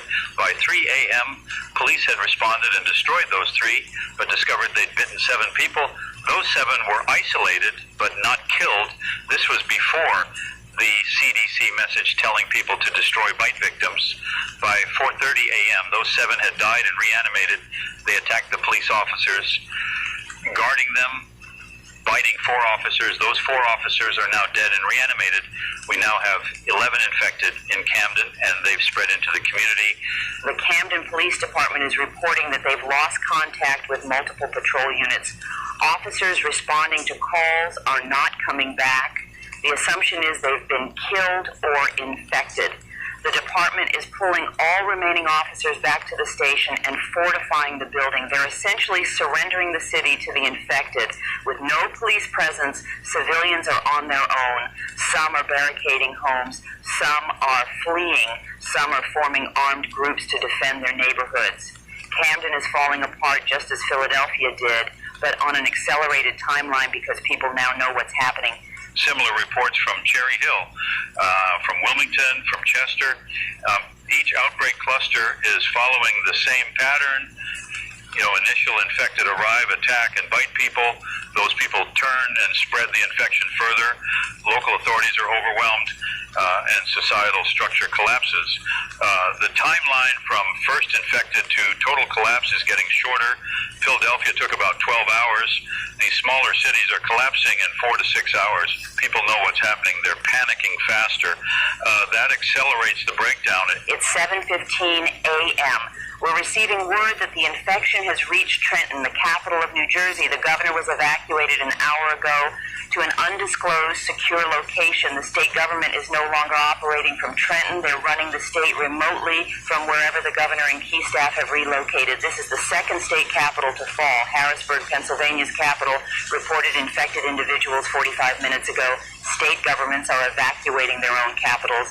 The symbolism is stark. If governments can't even hold their capital cities, how can they govern their states? The response to Harrisburg is particularly aggressive. Pennsylvania National Guard units surrounded the downtown area where infected were reported. They've imposed a complete lockdown, no one in or out. They're going building by building, clearing infected, destroying them systematically. It's brutal, methodical work. They're treating downtown Harrisburg as an assault target, not an American city. This operation is being watched closely by military planners because if it works, if they can contain and eliminate a small outbreak cluster quickly, it becomes the model for responding to the dozens of other clusters forming across the region. But David, this requires enormous resources. The Harrisburg operation has committed 2,000 National Guard troops to clear maybe 6 square blocks. If you need 2,000 troops for 6 blocks and you have 50 outbreak locations, you need 100,000 troops. We don't have that many available in the affected region. Even with full mobilization, there aren't enough soldiers to do this everywhere. They have to choose which cities to save and which... It's the magic pen that erases scratches instantly. Look, no cut, no Photoshop.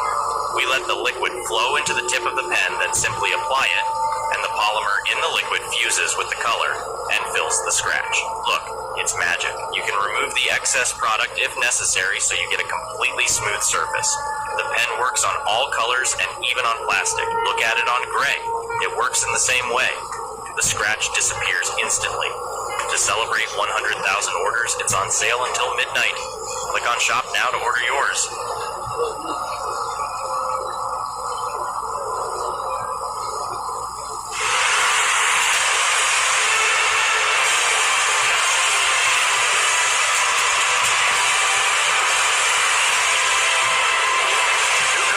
$5 and get $300 in bonus bets if you win. Only on Fan.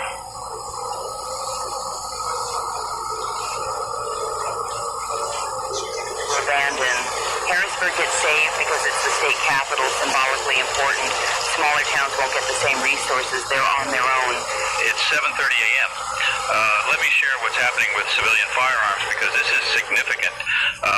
Gun stores across the region, those that are still open, are selling out of inventory within minutes.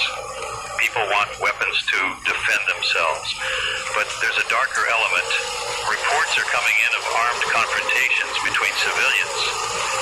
Someone shows up with a fever, completely innocent, not infected, just regular sick, and gets shot by panicked neighbors who think they're infected. Roadblocks set up by armed civilians who are stopping cars, interrogating drivers, shooting anyone who seems suspicious. Vigilante justice is emerging, and it's indiscriminate and deadly. This vigilante violence will kill more people than necessary. Not everyone with a fever is infected. Not everyone who looks scared or acts strangely is a zombie. But fear makes people trigger happy. Shoot first, ask questions later. We're getting reports of entire families being killed at checkpoints because one member looked sick, of people being gunned down in the street for stumbling. Maybe they were drunk, maybe injured, but someone assumed they were infected and shot them. The breakdown of law enforcement means there's no authority to prevent this vigilante violence. It's becoming a free-for-all. At 7:45 a.m. Sarah, we're receiving a special bulletin. This is critical. The White House is about to make an announcement. The President will address the nation in 15 minutes at 8 a.m. This will be her second address since the outbreak began. The first was last night, a message of containment and reassurance. This address will be different. Our sources indicate she's going to announce major decisions, possibly military strikes on outbreak cities, possibly evacuation orders for large regions, possibly mobilization of reserves. This could be a turning point. While we wait for that address, let me update you on the current situation. We now have confirmed outbreak clusters in 14 locations across Pennsylvania, New Jersey, and Delaware. The estimated infected population across all locations is between 1,500 and 2,000 individuals. That's doubled in the past 4 hours. The growth is exponential. By noon, we could have 5,000 infected. By evening, 15,000. By tomorrow morning, the entire region could be engulfed. We're watching the spread happen in real time, and it's faster than any worst-case scenario predicted. The military is repositioning forces. Units that were committed to the Philadelphia perimeter are being redeployed to outbreak clusters, but they're stretched thin, with 14 locations needing immediate response and more emerging every hour. The military is making tough decisions about priorities. Major cities get resources, small towns don't. Dense population centers are prioritized over rural areas. It's triage on a geographic scale. Every military commander knows they can't save everyone. They're trying to save as many as possible by choosing where to focus limited resources. It's 8 a.m. The president is about to speak. Let's listen to this live. We're going to pause our commentary to bring you the president's address in full. This is being broadcast across all networks, all radio stations, all emergency channels. The president speaking from an undisclosed secure location. The president's address lasted 12 minutes. Let me summarize the key points for anyone who missed it. First, she confirmed that the outbreak has spread beyond Philadelphia to multiple locations. Second, she declared a national emergency and activated federal emergency powers. Third, she ordered the mobilization of all reserve military forces, every National Guard unit, every reserve unit across the entire nation. Fourth, she imposed a nationwide curfew from 8 p.m. to 6 a.m. Fifth, she established red zones where outbreak clusters exist. No travel in or out of these zones without military authorization. Sixth, and most significantly, she authorized military commanders to use all necessary force to eliminate infected individuals and contain outbreak clusters. That phrase, all necessary force, includes bombing, it includes artillery strikes, it includes killing American citizens if they're infected. It's an authorization for war against our own people. Seven, she ordered the evacuation of all civilians from red zones where evacuation is still possible. Military supervised evacuations will begin immediately. People have 6 hours to evacuate before red zones are sealed completely. Eighth, she announced that a cure research program has been initiated with every available resource. The Manhattan Project for Zombie Cure. Billions of dollars, thousands of scientists, every pharmaceutical company. But she was honest, a cure could take months or years. It's not coming soon enough to help with the current crisis. Ninth, she called for calm and unity. She said America has faced existential threats before and always prevailed. She expressed confidence we will prevail again. But David, her face told a different story than her words. She looked exhausted, frightened, overwhelmed. The confidence she projected verbally wasn't in her eyes. It's 8:15 a.m. Reaction to the president's address is immediate. Stock futures, which had been in free fall, stabilized somewhat. The market likes decisive action, even terrible action, but civilians are terrified. The phrase all necessary force is being interpreted correctly as authorization to bomb cities. Social media is exploding with panic. People in red zones have 6 hours to evacuate. But evacuating where? The roads are already jammed. Where do millions of people go when their homes are in zones about to be bombed?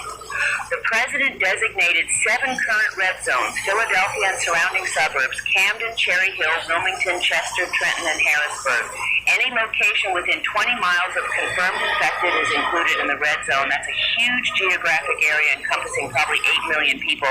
They're being told to evacuate within 6 hours. The highways can't handle that volume. This will be chaos. People will be trapped on highways when the deadline hits. Then what? Do military planes bomb highways full of evacuating civilians? Or do they extend the deadline and allow more infected to spread? It's 8:30 a.m. We're 11 hours into this broadcast. Sarah, let's talk about where evacuees are supposed to go, because that's a massive logistical question. The government has announced that emergency shelters are being established in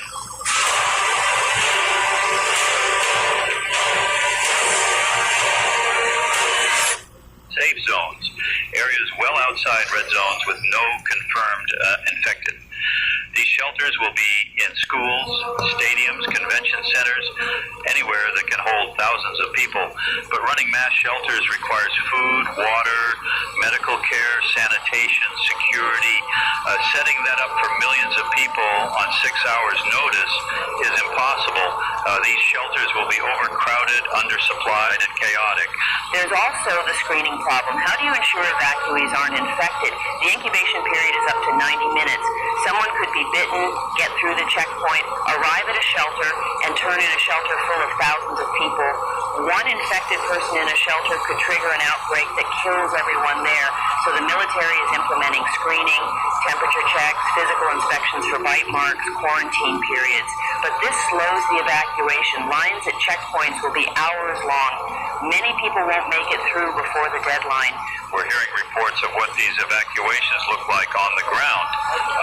Interstate 95 southbound is completely stopped. Bumper-to-bumper traffic extending 60 miles from Philadelphia toward Baltimore. People have been sitting in that traffic for hours. They're running out of gas. Cars are overheating. Some people are abandoning vehicles and walking, carrying children and elderly, trying to get somewhere, anywhere that's safe. Military helicopters are flying overhead, announcing the deadline, telling people to hurry, but there's nowhere to hurry to. The roads are parking lots. It's 8:45 a.m. We need to discuss what's happening in New York City because while there are no confirmed infected there yet, the city is tearing itself apart from fear. The attempted lockdown has failed. People are flooding out of Manhattan. The bridges, Brooklyn Bridge, Manhattan Bridge, Williamsburg Bridge, are packed with people on foot. Cars are abandoned. People are carrying whatever they can. The subways have been shut down, which trapped hundreds of thousands of people underground. Some broke through barriers and are walking through the tunnels. It's pandemonium. The NYPD has lost control. There are only 35,000 police officers for 8 million people. When 1 million people simultaneously decide to evacuate, there's nothing police can do to stop them. Some officers have abandoned their posts and evacuated themselves. Others are trying to maintain order but are overwhelmed. There have been shootings, stabbings, people trampled in crowds. The death toll from panic in New York is already in the hundreds, and there are no infected there yet. This is just from fear of what might be coming. The governor of New York has requested federal military assistance. The president has authorized deployment of the 10th Mountain Division, 4,000 troops being sent to New York City immediately. Their orders are to restore order, control evacuation routes, and prepare for possible outbreak. The military presence should calm things somewhat, but it also signals how serious the government thinks the threat is. You don't deploy thousands of combat troops to an American city unless you expect war. New York is preparing for siege. It's 9 a.m. We're 12 hours into continuous broadcasting. Sarah, I need to share something we've just learned. There's been an outbreak in Baltimore. 2 infected individuals appeared downtown 45 minutes ago. They attacked people at a bus station. 4 people bitten. Those 4 are being hunted by police right now. They fled the scene and are somewhere in the city. Baltimore has gone from preparing for outbreak to experiencing outbreak in less than an hour. The red zone map just expanded to include Baltimore. Another 2 million people added to the evacuation orders. Baltimore is the domino everyone feared would fall. It's a major city. It's close to Washington, D.C., just 40 miles. If Baltimore falls, D.C. is immediately threatened. And D.C. is the capital, the seat of government, the symbolic heart of the nation. Losing D.C. to a zombie outbreak would be a psychological catastrophe. The government is already implementing emergency evacuation plans for D.C. Non-essential personnel are being sent home or relocated. Essential personnel are moving to secure facilities. The capital is being partially abandoned as a precaution. We're also hearing about outbreaks in smaller locations. Reading, Pennsylvania, Atlantic City, New Jersey, Dover, Delaware. These are being added to the red zone list as they're confirmed. Each new location is another cluster that will grow exponentially. The military can't respond to all of them. They're focusing on the largest cities, trying to hold Baltimore, trying to hold Harrisburg, trying to keep infected from reaching New York and D.C. Smaller towns are being abandoned to their fate. Local police and armed civilians are the only defense. It's 9:15 a.m., David. Stock markets opened 15 minutes ago. The Dow Jones opened down 42% in the first minute of trading.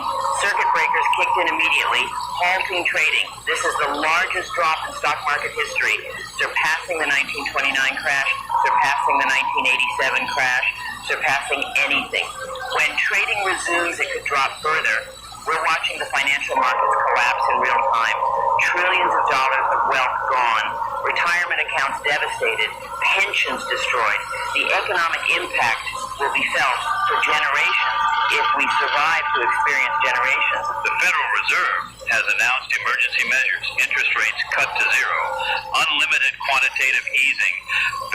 they're printing money and injecting it into the financial system to prevent total collapse. Banks are being given unlimited liquidity support. The government is guaranteeing deposits.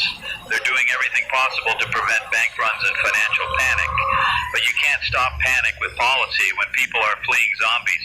The financial system is breaking down because the underlying economy is breaking down. You can't have an economy when supply chains are severed and people are fighting for survival. It's 9:30 a.m. Let me update you on the military situation because major operations are beginning. Operation Scorch is commencing in Camden, New Jersey.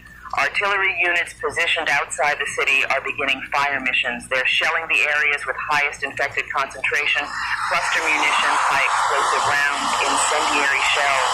The goal is to kill large numbers of infected through overwhelming firepower.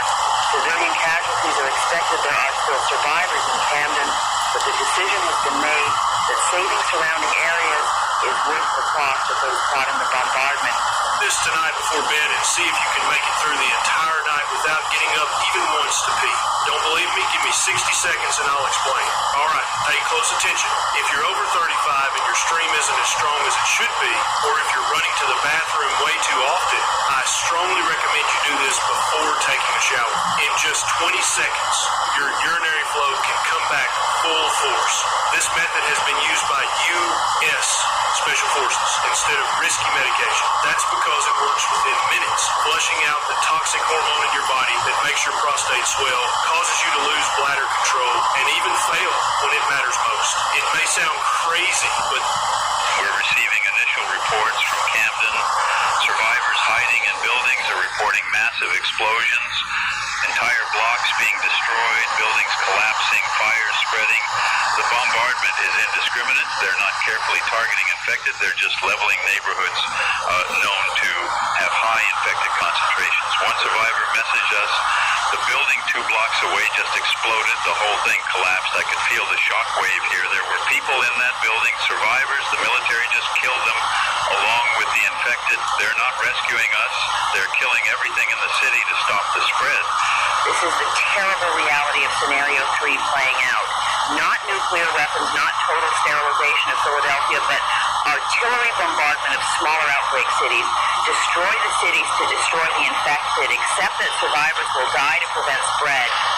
It's a brutal calculation, but from the military perspective, it might be necessary. If Camden can be sterilized, every infected destroyed before the infection spreads further from Camden, then the bombardment saves lives overall by preventing exponential growth. But tell that to the survivors being blown apart by American artillery. It's 9:45 a.m.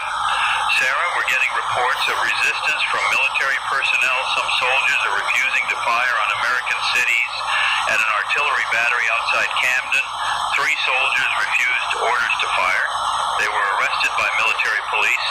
At a checkpoint, National Guard troops refused to fire on evacuees trying to get through.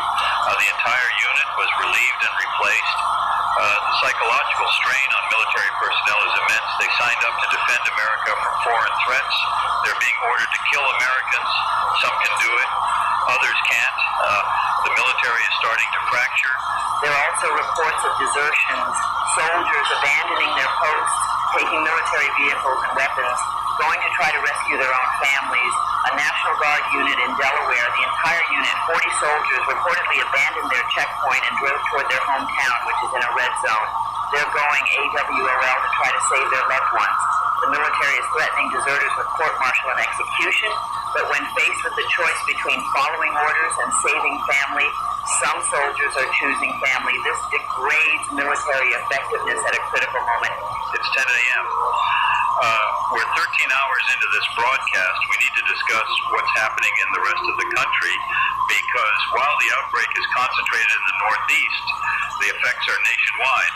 California has closed its borders with Nevada and Arizona. They're not allowing anyone from the eastern states to enter. State police and National Guard are manning border checkpoints. Texas has done the same on its eastern border with Louisiana. States are treating this like an invasion, defending their borders against infected refugees from the outbreak zone. This is creating a humanitarian crisis for evacuees. If you flee the outbreak zone heading west, you hit state borders that won't let you through. You're trapped between an outbreak zone behind you and closed borders ahead of you. Thousands of people are gathering at state borders, begging to be let through, being turned away at gunpoint. Some states are setting up internment camps, quarantine facilities where evacuees can be held and screened before being allowed into the state. But these camps are overcrowded, undersupplied, essentially prisons for people fleeing disaster. The legal and constitutional questions are profound. Can states close their borders to American citizens? The Constitution guarantees freedom of movement, but states are arguing this is a public health emergency that overrides constitutional rights. Courts will eventually decide this, but right now, in the moment, states are doing it anyway. They're defending their populations the only way they can by keeping potentially infected people out. It's practical but morally questionable. Americans are being treated as foreign invaders by other Americans. It's 10:15 a.m.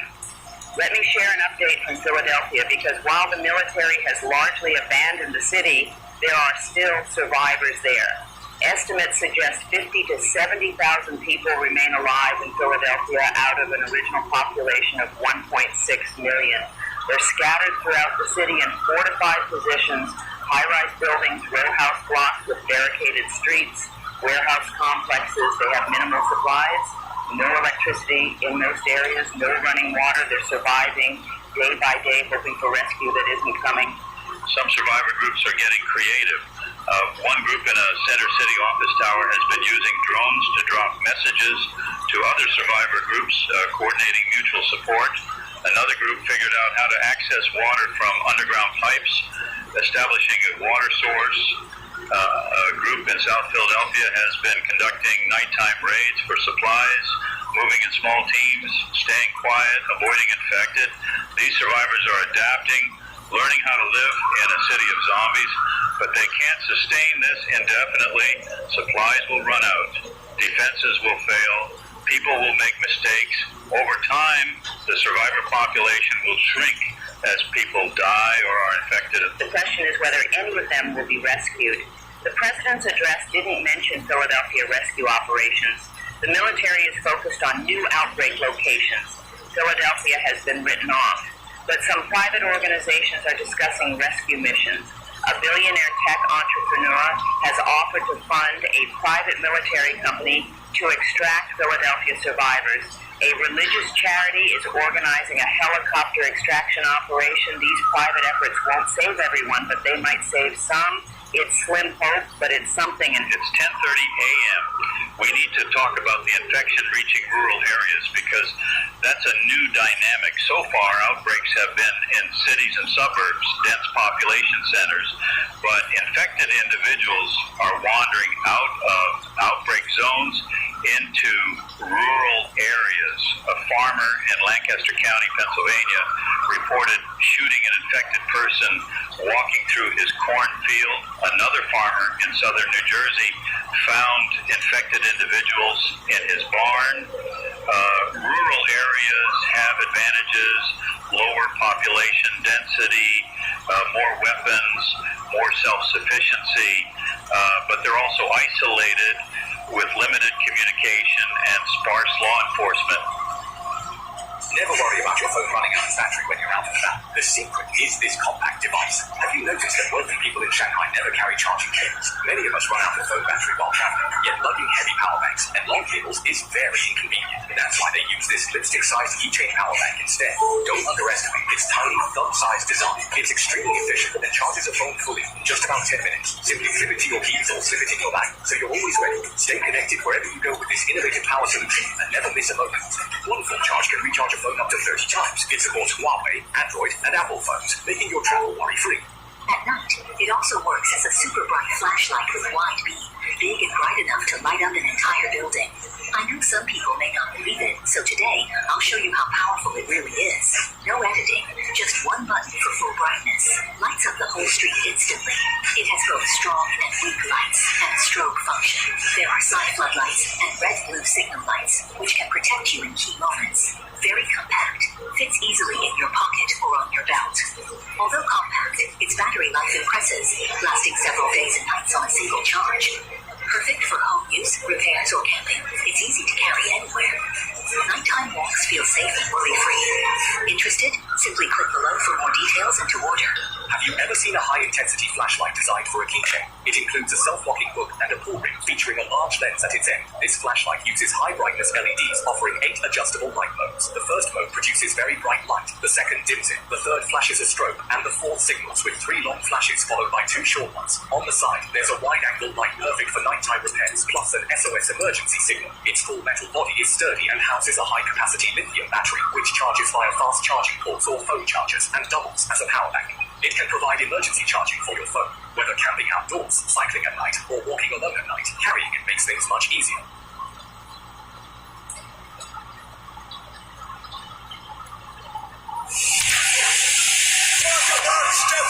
What a start!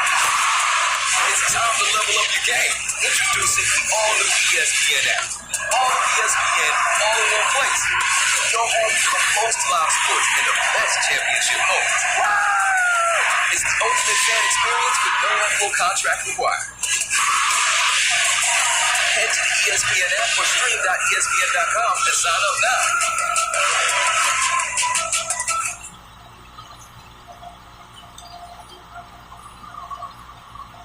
If infected start appearing in rural areas broadly, there's no organized response. Rural communities are organizing their own defenses.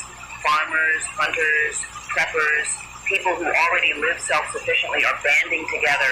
They're establishing armed patrols, watching roads, guarding properties collectively. These rural defense militias are probably better prepared than urban civilians. They have weapons, know how to use them, are comfortable with survival skills. If the outbreak spreads broadly rural, these communities might survive better than cities, but they're also on their own. No government support, no military backup, just whatever they can do for themselves. It's 10:45 a.m. Sarah, we're receiving word that there's been an outbreak in Richmond, Virginia. This is significant because Richmond is 200 miles from Philadelphia, well beyond the initial outbreak zone. How did infected get to Richmond? The most likely explanation is evacuees. Someone who was bitten fled south, made it to Richmond before showing symptoms, turned and started a new outbreak. This is the nightmare scenario. Infected, traveling long distances before manifesting, seeding outbreak clusters far from the original zone. If this is happening, if infected are spreading via evacuation routes, then containment is impossible. The military is scrambling to respond to Richmond, but they're already stretched thin with dozens of outbreak locations in Pennsylvania, New Jersey, and Delaware.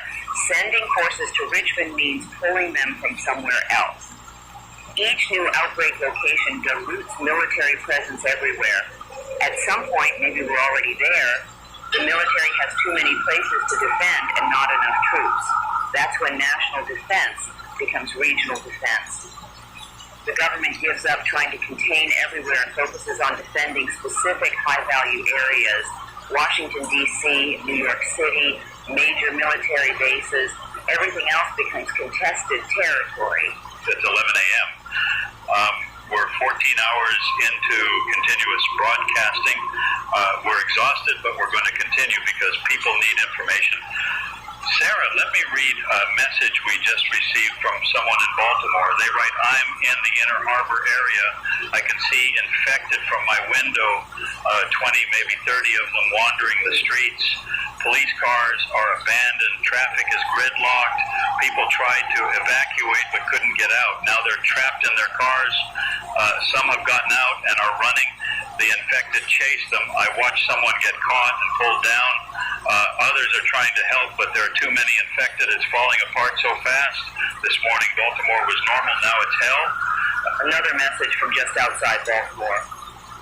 I'm at a checkpoint on 95 South. Military stopped us. They're checking everyone for bites, for fever, taking temperature with infrared guns.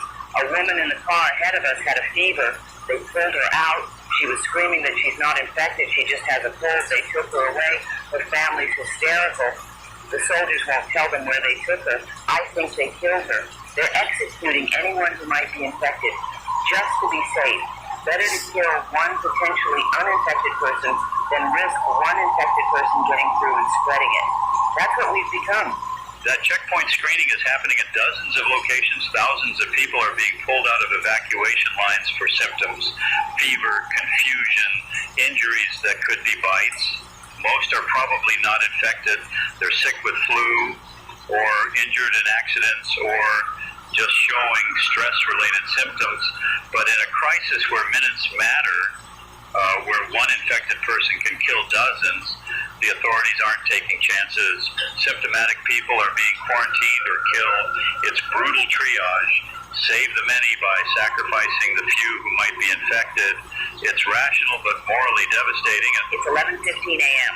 We're receiving reports from military sources about Operation Hammer, a modified version of the canceled Operation Hammer strike. Instead of armored columns entering Philadelphia, the military is conducting airstrikes on Philadelphia. Apache helicopters and A-10 Warthogs are hitting targets throughout the city. The targets are identified concentrations of infected.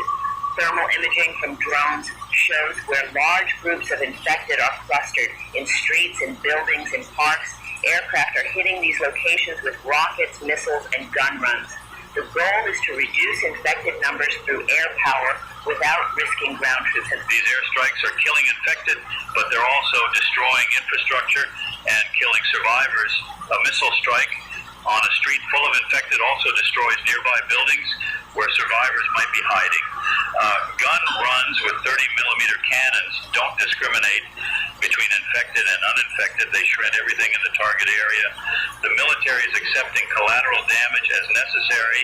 They're prioritizing infected elimination over survivor protection. From a strategic perspective, it might be correct. From a humanitarian perspective, it's a horror show. American warplanes bombing American cities, killing American citizens. It's 11:30 a.m. David, we need to address something we've been avoiding. The possibility that this spreads globally. Right now it's contained to the United States, but international travel was still happening for hours after the outbreak started. Planes flew from Philadelphia, from New York, from other East Coast cities to Europe, to Asia, to everywhere. If anyone on those planes was infected in the early stages, they could have spread it internationally. We're already seeing concerning reports. A violent attack in London, strange illness reports in Paris, aggressive patient in a Tokyo hospital. None are confirmed as the same pathogen yet, but the pattern is worrying. And if this pathogen has spread internationally, we're looking at a global catastrophe. America had the advantage of recognizing the threat early and mobilizing resources. Other countries will face the same exponential growth, but with less preparation. Densely populated cities like Mumbai, Lagos, Mexico City, if the infection reaches them, the death toll could be staggering. Hundreds of millions could die globally, and international cooperation becomes impossible when every nation is fighting its own outbreak. We'd fragment into isolated regions, each fighting for survival, unable to help each other. The World Health Organization has declared a global health emergency. They're advising all nations to close borders, suspend international... Was not in the place that I wanted to be, but I worked for it. Like, I worked to be where I really wanted to be. I really wanted to pursue my higher education. I really wanted to work for this dream company. This was my comeback. This was the way that I could go back to college. And here I am. I now work for my dream company. I feel so proud of this. Like, I worked for this, and now I am achieving. This is my comeback. Start your comeback today at futureglobal.edu.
Travel, screen all recent arrivals from the United States, and prepare for possible outbreak. Some nations are implementing mandatory quarantine for anyone who's been to the U.S. in the past week, 2 weeks isolation in monitored facilities. Other nations are refusing entry entirely to anyone with U.S. travel history. The world is isolating America, treating the entire nation as an infection zone. We're being quarantined globally. It's 11:45 a.m. Let me update you on the situation in Washington, D.C., because it's critical. The Capitol is under martial law. Streets are empty. Everyone ordered to shelter in place. Metro is shut down. Reagan National Airport is closed. Military checkpoints on every bridge into the city. The White House is operating under crisis protocols. The president is not in Washington. She was moved to a secure location hours ago. The vice president is at a separate secure location. The cabinet is dispersed. This is continuity of government doctrine in action, spread out leadership, so if one location is hit, others survive. But there's a cost to dispersed leadership. Coordination becomes harder. Decision-making slows. The government is less effective when everyone is in different locations communicating remotely. And there's a symbolic cost. The president not being in the White House, Congress not being in the Capitol, it signals that the government can't even protect itself, let alone the nation. It's a crisis of confidence. People look to Washington for leadership, for stability, for reassurance. When Washington itself evacuates, what message does that send? That nowhere is safe, that the government can't control the situation, that we're on our own. It's noon. We're 15 hours into this broadcast. Sarah, the situation has deteriorated so dramatically in the past 15 hours that I'm struggling to process it.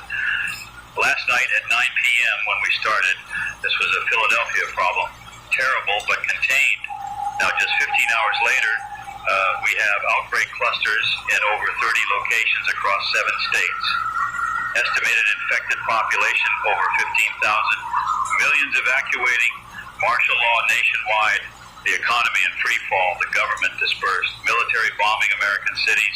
Society is fracturing, and it's only going to get worse. The exponential mathematics are relentless. 15,000 infected now becomes 50,000 by evening. By tomorrow, maybe 200,000. By the end of the week, millions. At some point, maybe we're already there. The infection is so widespread that containment is impossible. The military can't kill infected faster than they multiply. Every strategy we've tried has failed. Quarantine failed. Perimeter defense failed. Aggressive bombardment is killing infected, but also killing survivors and destroying infrastructure. What's the end game? How does this end? I don't know, Sarah. I honestly don't know. The optimistic scenario is that the infection burns itself out. It runs out of hosts to infect. Survivors learn to defend themselves effectively. The military establishes defensible zones.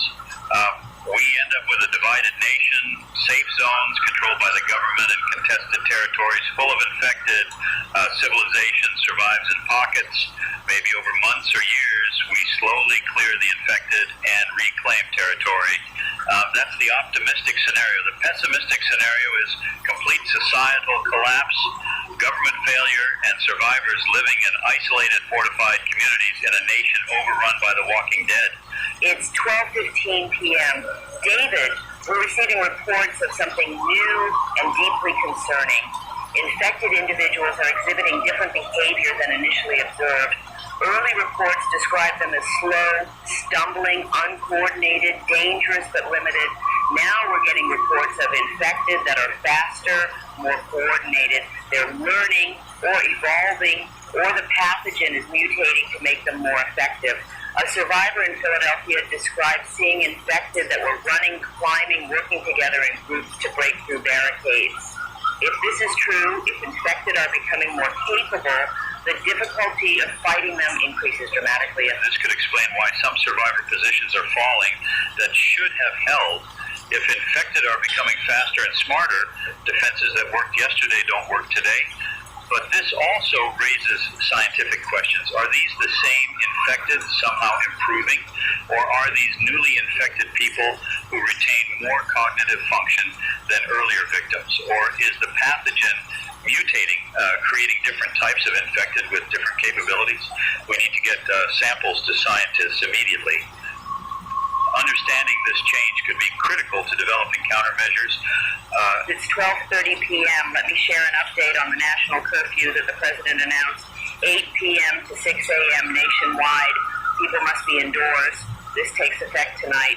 The stated purpose is reducing infected spread by limiting human movement during hours when visibility is poor.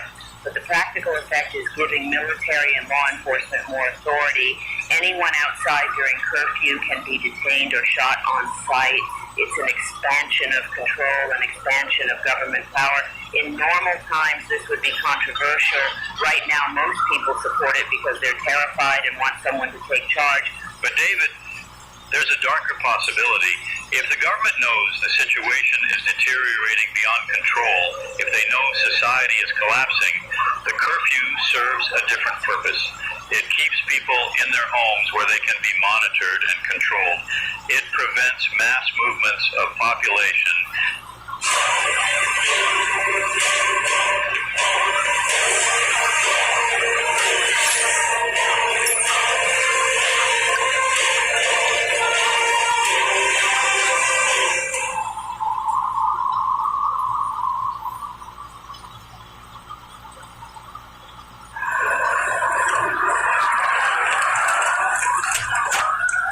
Recently injured in a car accident? If so, you need to stop now and immediately call an experienced auto accident attorney. Look at this check for $237,000. This settlement and many others like it were payments our team of legal experts obtained for our clients. If you have not been in an auto accident, feel free to skip this video. We don't want to waste your time. But for those of you still watching, I'm going to share the best way for you to achieve the maximum settlement.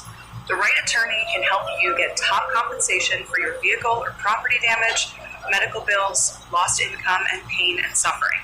To obtain the most compensation for your car accident, we need to know if the accident was not your fault, if you were injured, and if the accident happened within the last 2 years. If this matches your circumstances and you have not spoken with an attorney, you need to call us now.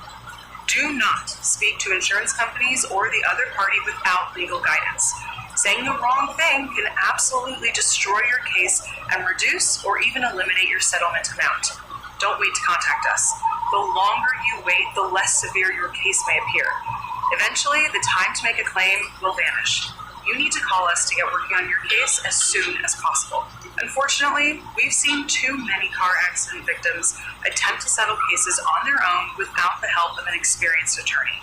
With no threat of a lawsuit or litigation, insurance companies make lowball offers and pretend like it's the best they can do. Do not make this mistake. You need the help from experienced attorneys at Find Legal to navigate the complexities of insurance law on your behalf. Great, you're saying, but how much will a personal injury attorney cost? This is a good question and the one everyone asks. Experienced personal injury attorneys work on what's called a contingency basis, meaning there's no payment up front. Our attorneys only... It prevents armed civilian groups from forming and challenging military authority. If we're heading toward martial law as a permanent condition, toward military dictatorship as the only way to maintain order, but it's a possibility we should consider. We're receiving news that there's been a major outbreak in Norfolk, Virginia. This is significant because Norfolk is home to the largest naval base in the world. Naval stations have been